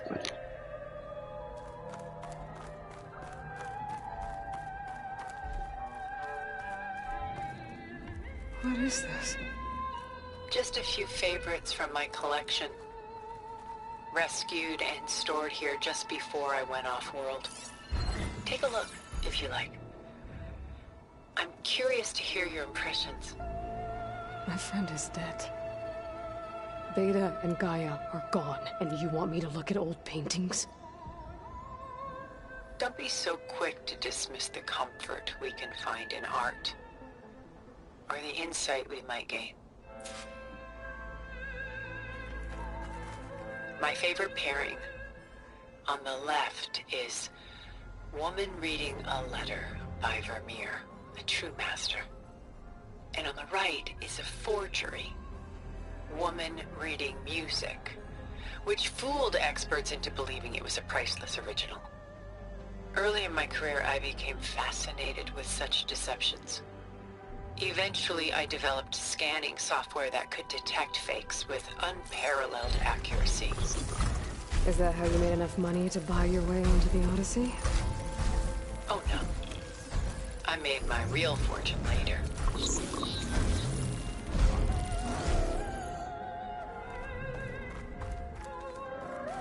Selene and Endymion. She's the goddess of the moon, whereas he's a simple shepherd. Beside her is the god of love, Cupid. So she's sneaking up on him? More like visiting him in secret. The torch that Cupid bears represents Selene's undying infatuation with him. Though the two must remain apart, her love will forever burn. And why can't Selene and Endymion be together? Selene took a vow of chastity, promising to never take a lover. So when she fell in love with Endymion, she could only visit him at night while he slept. But then wouldn't she be breaking that vow? Think of it as a forbidden love. Though circumstance keeps them apart, still they find a way to come together, however briefly. Aren't Selene and Endymion cold? Perhaps we should move on to another piece. Shall we move on? Why do you keep the forgery? I've always enjoyed studying the two side by side. Both painters capture light, color, and perspective. But what makes one a masterpiece and the other simply an imitation? The forgery looks sharper. Good eye. The details are crisp. The contrast bold. It tells us more, and yet we feel less. What's in the letter? Who can say? What does the painting tell you? She's concerned. Whatever's written in the letter troubles her. A burden she can't put down. Fascinating. Why go through so much effort to make a fake masterpiece? The forger initially painted under his own name, but found little success. His work was considered unremarkable. But when he took on the guise of Vermeer, suddenly it was celebrated as extraordinary. But it was a lie. And he knew it. Sometimes we struggle to glean what is real and imagined, even within ourselves. The irony of these two is that Vermeer died in obscurity. He had no idea his work would become some of the most precious, most copied, most preserved pieces in all history.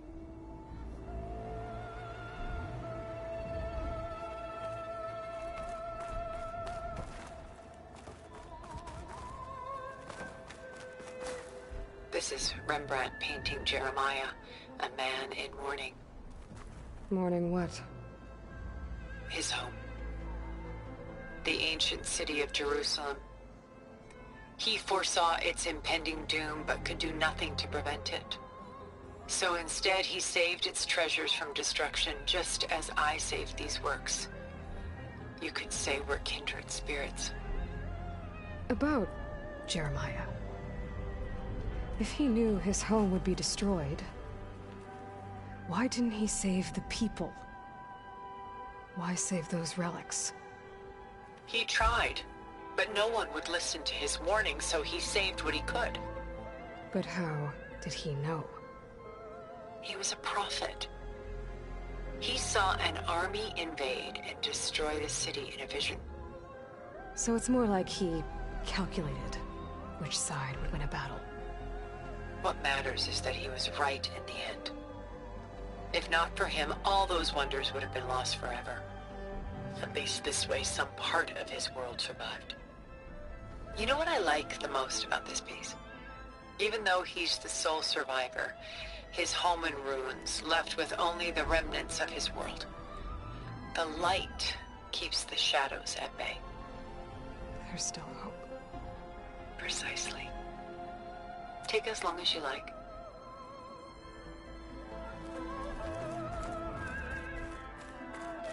A portrait of the painter, Rembrandt's son Titus, depicted in the habit of a monk. I don't get it. Why would someone like you, with infinite resources, care about this painting of a boy in a hood?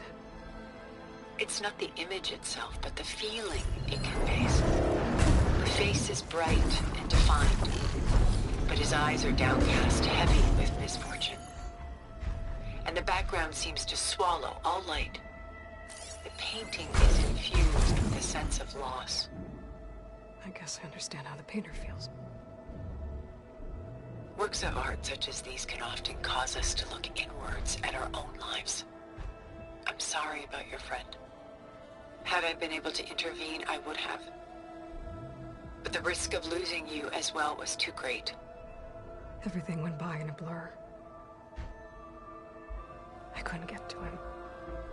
You know, long before holograms and focus recordings, people relied on art to memorialize their loved ones.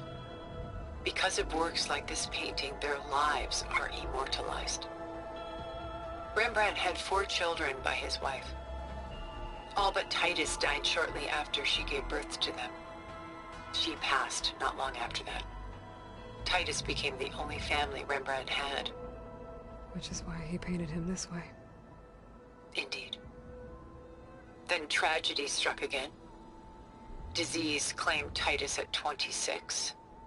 It's almost as if Rembrandt painted the future, closing in on him. Rembrandt actually painted several portraits of Titus, but this one has always been my favorite. It's honest. What do you mean? In others, Titus was portrayed in brighter, livelier states, but here, Rembrandt allows himself to express his true feelings. Sorrow, fear, hope, love. Laid bare on canvas for all time. I see this one resonates deeply with you.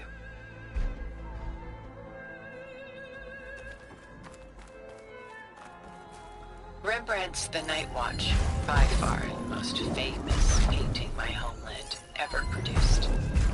It was commissioned to honor a militia made up of influential citizens. I guess you must have been an influential citizen. In my day. But not as influential as you've been in this new world. The militia. They look disorganized. Where others painted such scenes in a stiff and stationary manner, Rembrandt chose to show them in action, preparing to march. He wanted them to feel alive. You can almost hear the commotion. Who's the girl in the painting? She's a strange one, isn't she? Bathed in light, though no one is paying attention to her. Many believe she's a symbol of the militia. A physical manifestation of their spirit, if you will. But she's not real? What's real in a painting? She's meant to represent the militia's virtue and victory. But I like to think they underestimate her. She looks as if she's seen something. What does she know? What secrets does she keep? There's so much detail to take in, isn't there?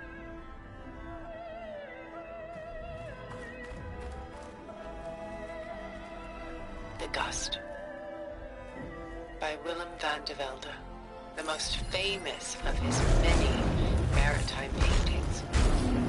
A ship crossing into the unknown. I guess you're familiar with that. Indeed, which is why I appreciate this composition in particular. Though waves and wind threaten to destroy the ship, it perseveres, clinging to the light even as darkness closes in all around it. Where is the ship going? To a faraway land, most likely.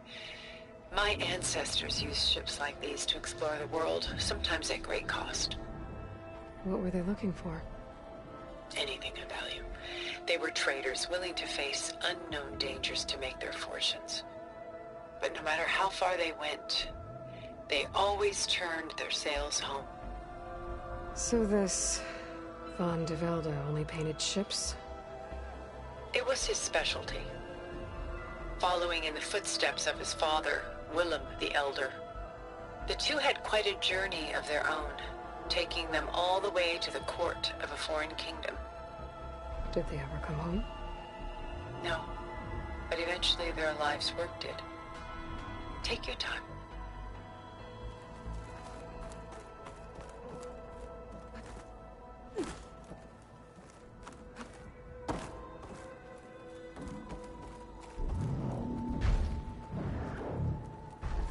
She's pulling out her own hair.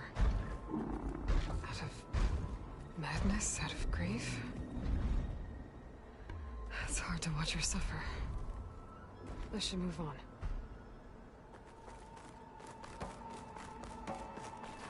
A lot of weight on his shoulders. I know the feeling. I should move on. Stunning, isn't it?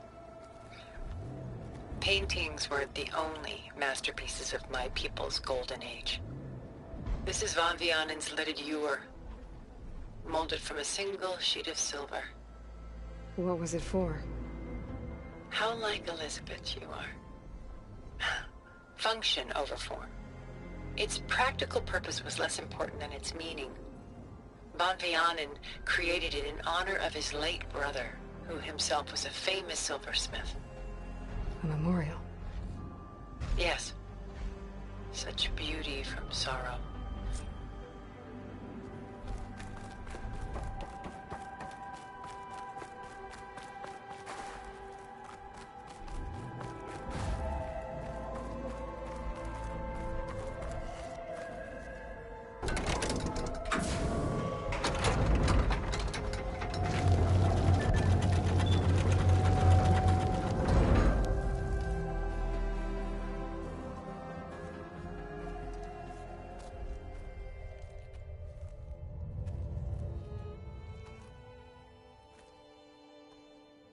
There you are. Feeling better? How did you find us? At the Cauldron? And what did you do to everyone right before I passed out? All business, I see. Well, suffice it to say we were keeping a very close eye on Hephaestus, knowing we would need it at some point. Your ruse didn't fool us, and as for my little trick, it was an overload of the senses, accompanied by an energy discharge. Gerard and Eric were only momentarily disoriented due to their shields, but it rendered you unconscious while I got you out. Perhaps some breakfast might steady you a bit?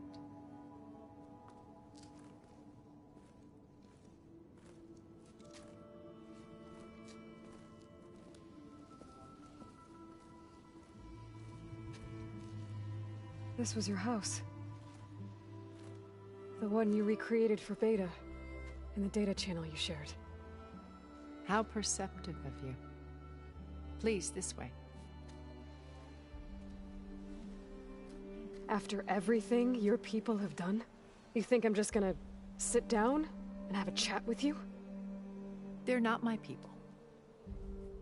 They never were, and especially not now.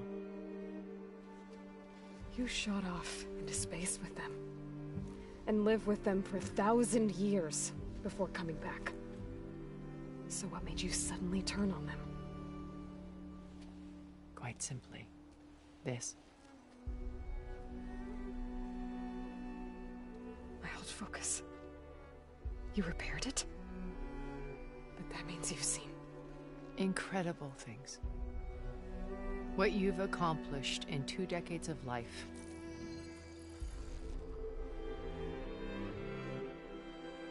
A 1,000 years at my back and I haven't even come close.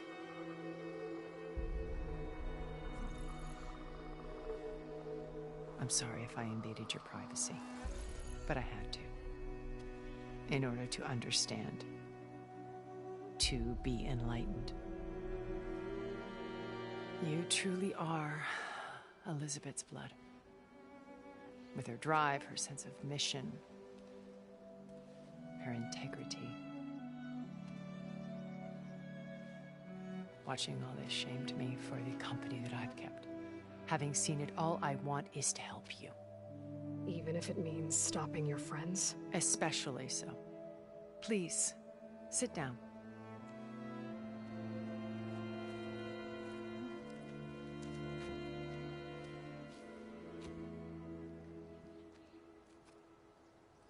There. That's better. Now, we must recover Beta and Gaia at all costs. By now, you must know that Gerard intends to use Gaia to reboot the Earth's biosphere. Remaking this world to specifications that would only suit us immortals. This process will kill every living thing on the planet. He calls it a clean install. Not if I stop him first. Not if we do.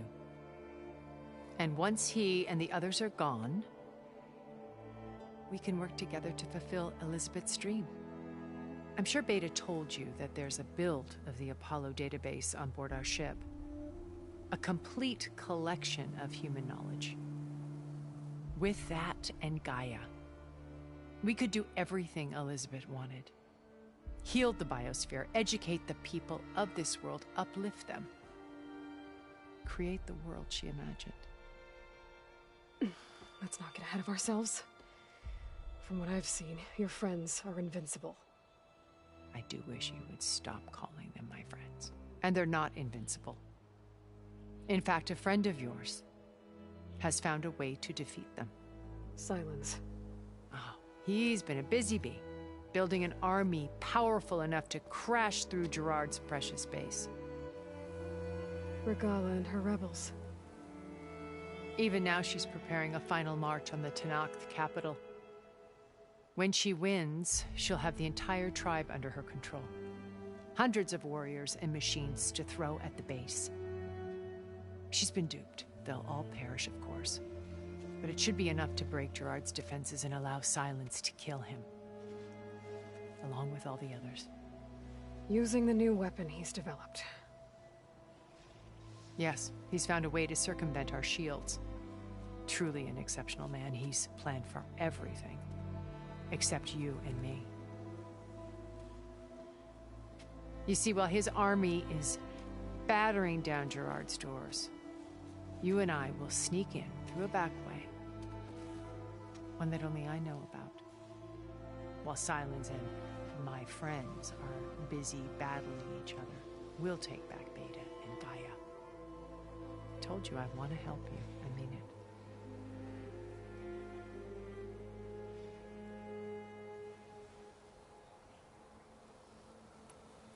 My old focus. How did you find it, let alone repair it?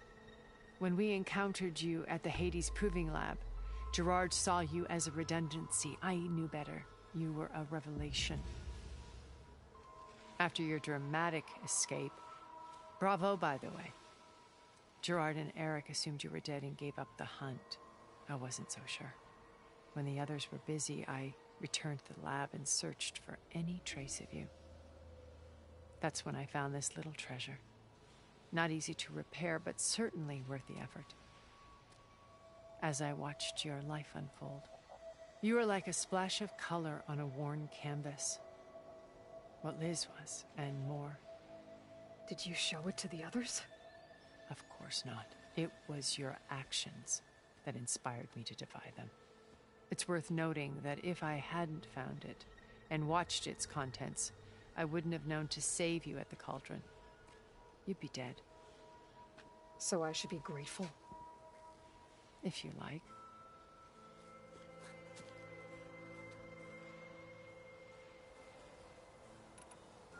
So you know all about me. What about you? What would you like to know? Well, start with your life on Earth. When I was 8, terrorists flooded my home city. Thousands drowned, my parents included. I was one of the few who survived. My guardian sent me to boarding school. Among my peers, I was the strange girl, the orphan to be avoided. All because of circumstances beyond my control. Oh. So we're a lot alike, huh? Aren't we? You were an outcast. But you didn't let that stop you from getting what you needed. Neither did I. I climbed my way out of desolation and used my wits to build a fortune. First from the technical analysis of art and the detection of forgeries. Profitable expertise in those days. But as it turned out, the software I developed was even more useful for counterintelligence. From there, it was only a short step to gathering extremely valuable intelligence on my own. You were a spy? More like a service one could turn to for information. I had to remain anonymous, of course, to protect my privacy. But despite that anonymity, Far Zenith inevitably sought me out.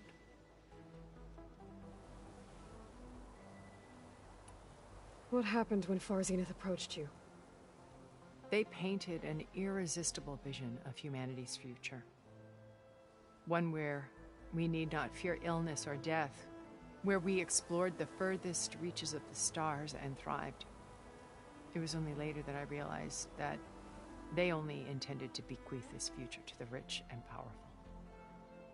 By the time I finally figured it out, the walls were closing in, Faro's machines were devouring the Earth. So I accepted Far Zenith's invitation to a berth on the Odyssey. I wanted Liz to come, but she had nobler plans, as you well know.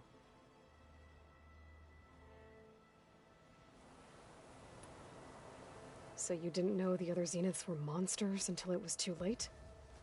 I knew some of them were, certainly. It wasn't until we were off-planet that I understood the true scope of their greed. I was grateful to simply be alive, but the others became obsessed with a kind of effortless immortality. They built a colony where machines serviced their every need, where any memory or fantasy could be endlessly savored in virtual reality. It wasn't life. It was stultifying, a pampered dream state. As the decades passed, I withdrew more and more, alone yet again, but this time with eons to consider my mistakes. Now finally, having met you, I feel like I have a second chance. To do what? Help you, of course. To fulfill Liz's dream, which isn't so different from Far Zenith's original vision. A better future for humanity.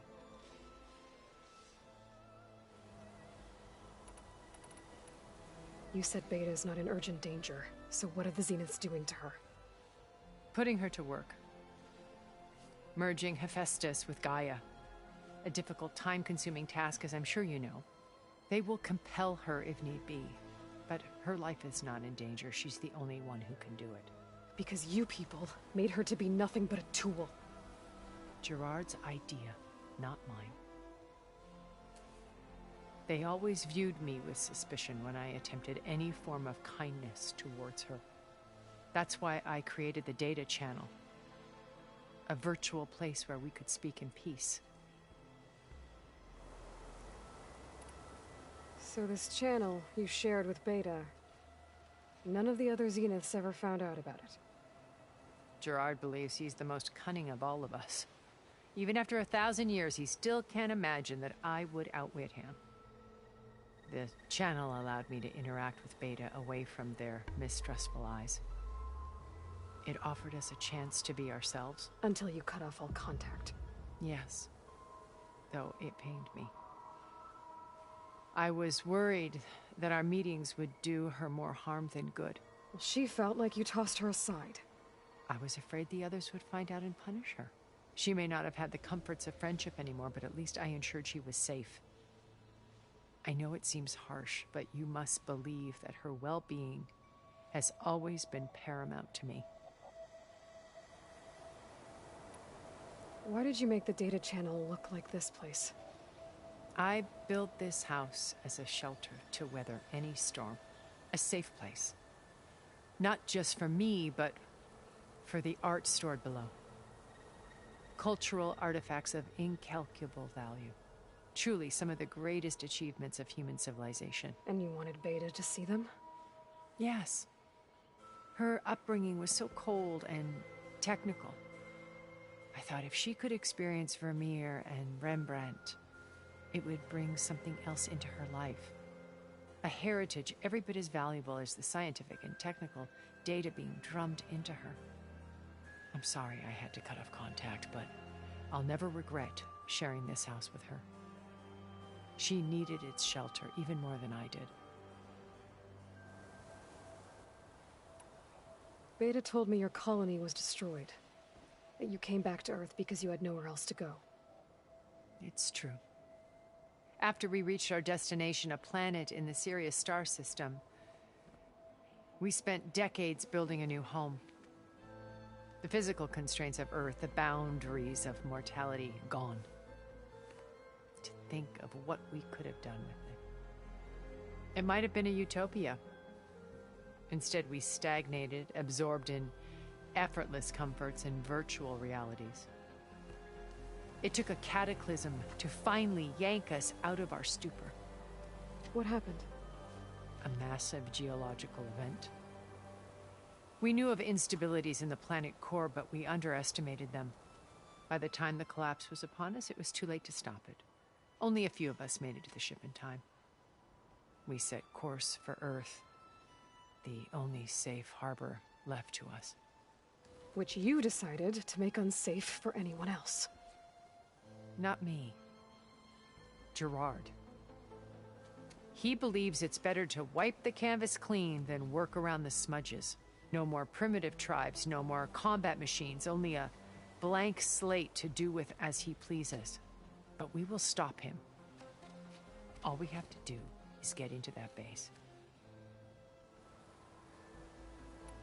What exactly is your plan to sneak into the Zenith base? We will make use of a lesson I learned from an early age. Always know your exits. In this case, a place where Gerard's new construction meets the ancient foundation, a passage that only I can access. When Silence flings his army at the base, we will enter through this back door, bypassing most of the fighting. The distraction will provide us with a window in which to rescue Beta and Gaia. Once we're inside the base, where will we find Beta and Gaia?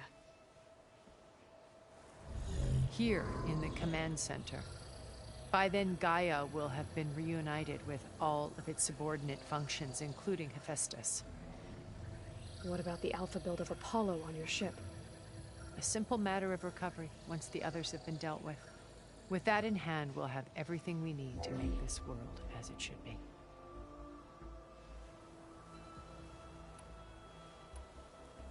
So you knew Elizabeth. What was she like? Liz was everything she was. I see in you. And more. Your ingenuity, your determination, your moral compass. You've managed to distill her greatest qualities and make them your own. I'm not asking about me. Tell me about Elizabeth. What was she really like?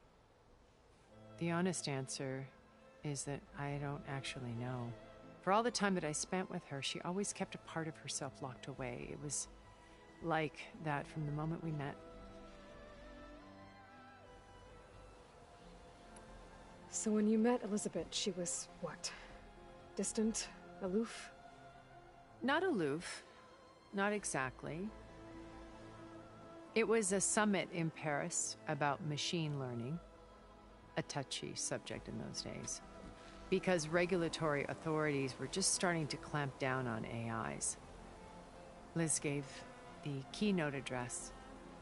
She had already achieved great renown for her work in automated environmental reclamation. But in her address, she was just starting to imagine the next step. An AI-driven system that wouldn't just act on its programming, but actually take responsibility for its sphere of influence. To care about life. Not just follow orders. Revolutionary stuff. I was fascinated. And I wanted to meet her for a long time.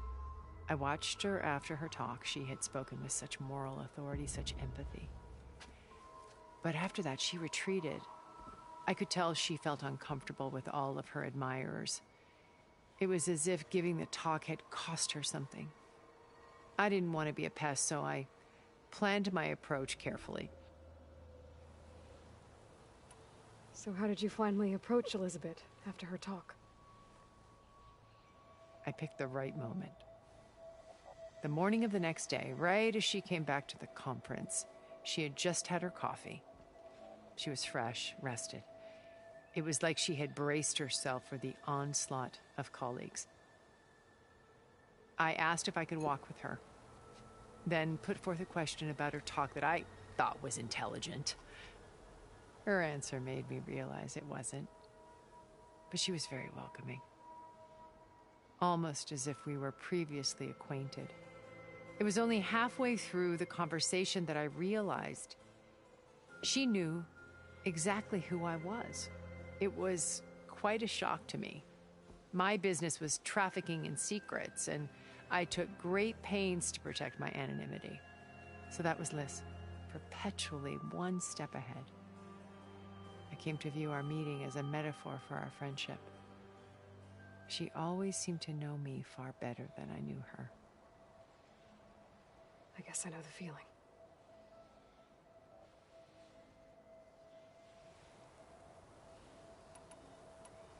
How do you know about Silence's plan? He isn't the only one adept at spyware. You hacked his focus? No, he's too careful for that. But his subordinates? Not so much. He gave additional focuses to the tribals he branded the Sons of Prometheus. By tapping them, I learned about most of his dealings. The distribution of override technology, the arming of Tenakth rebels, and the secret pact with Regalla to attack Gerard's base. But how did he come up with a weapon that can take down your shields? That's the one thing I haven't been able to figure out, but however he did it, I'm quite certain it will work. With it and the Tenakth army, victory seems to be within his grasp. Such a shame he'll be disappointed. Regalla's only interested in killing Hekarro and waging war on the Carja. What does she have to gain by attacking Zenith? It's the price she must pay for her war. Without the ability to override machines, her little rebellion would have languished in the desert. So she trades with the Sons of Prometheus. Machines to help her overthrow Hekarro. In exchange for an assault on the base. Pride has deluded her into thinking she can actually survive such a battle. And all without ever knowing who the Sons of Prometheus really answer to. Yet for all of Silence's brilliance, still he underestimates you. That blind spot is what will allow us to take Beta and Gaia right out from under him. While hundreds of Tenakth are cut down outside.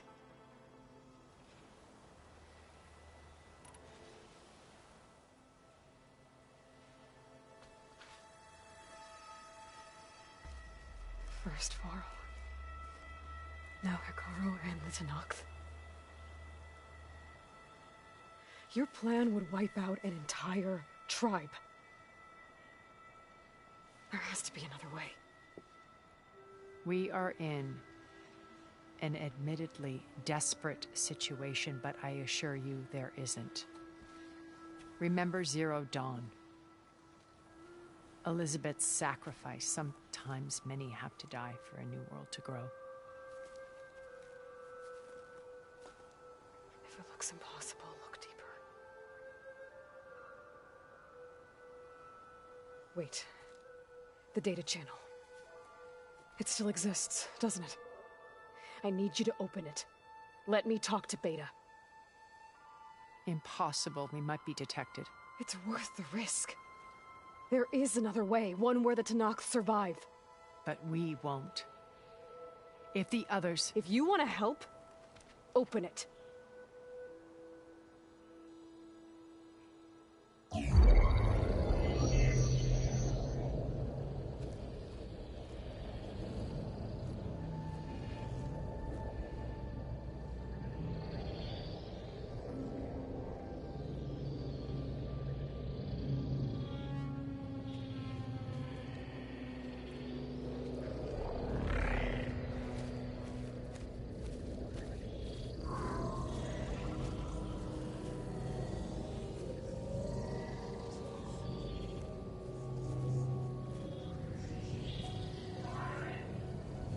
What are they doing to her? Virtual reality dissociation. The manual merge of Hephaestus will take hours upon hours of tedious micromanagement. If she resists the work, they run simulations to induce feelings of isolation and despair.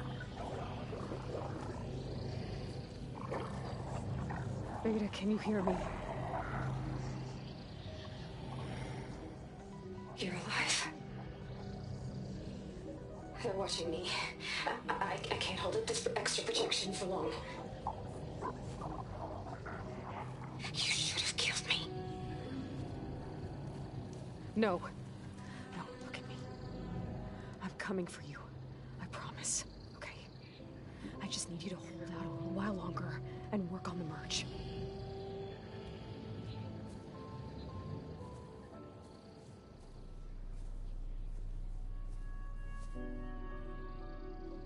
Then I think it can be done.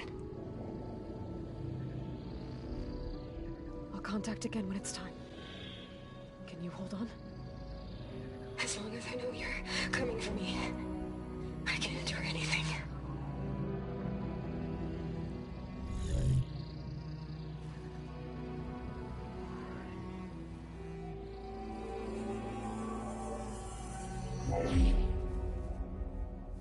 All right. I did as you asked. Now I think you need to tell me what you're planning. I'm going to take Sylens' army away. I don't need it. Only the weapon he made to penetrate your shields. And how do you propose to get it? Ask him nicely? Without Regalla and her rebels, he won't have a choice. We'll be his only option. Only option for what? What did you tell her? That is between me and my sister. Will be Sylens' only option for crashing that base. I'll tell you the rest later. But first, there are a couple of things I have to do. Oh. And what are those?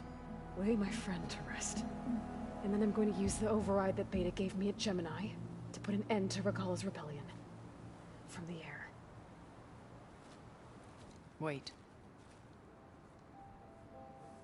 Since you insist on doing things your way, I know of something that will truly help you make a grand entrance with the Tenakth. The ancient Horus Titans still possess electromagnetic energy cells as part of their arsenal.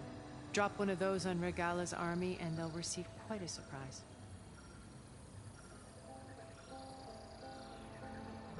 So go, do what you must. I'll come to your base if you manage to bring Sylens to the table. Not if. When.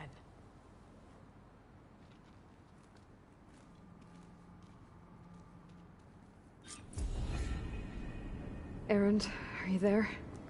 Aloy! Aloy, is that really you? Yeah, it's me. Where's everyone else? We're all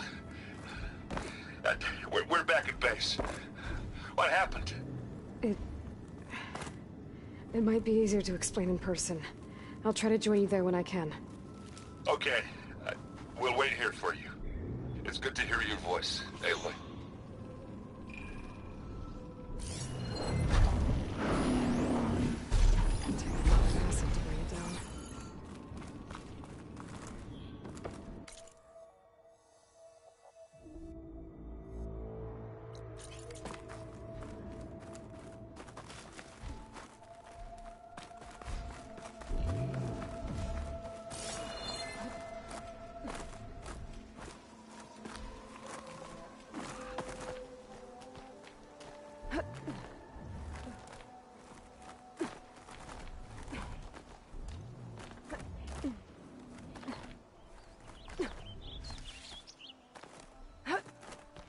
Just to let you know, I'm now patched into your focus network. Great.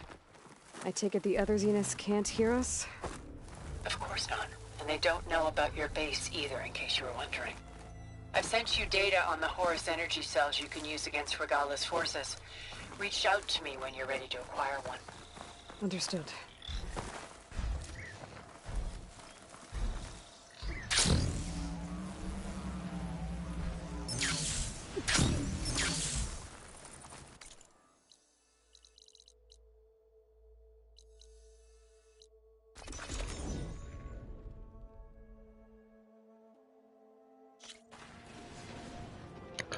Just needed to get out of that danger zone. Yes, we'll do in a second. Oh, well, next time. That'll be the end of today's episode. I hope you enjoyed it. Sorry the last bit was a bit long, but there was a lot of interesting stuff to learn. So yeah, I'll catch you on the next one.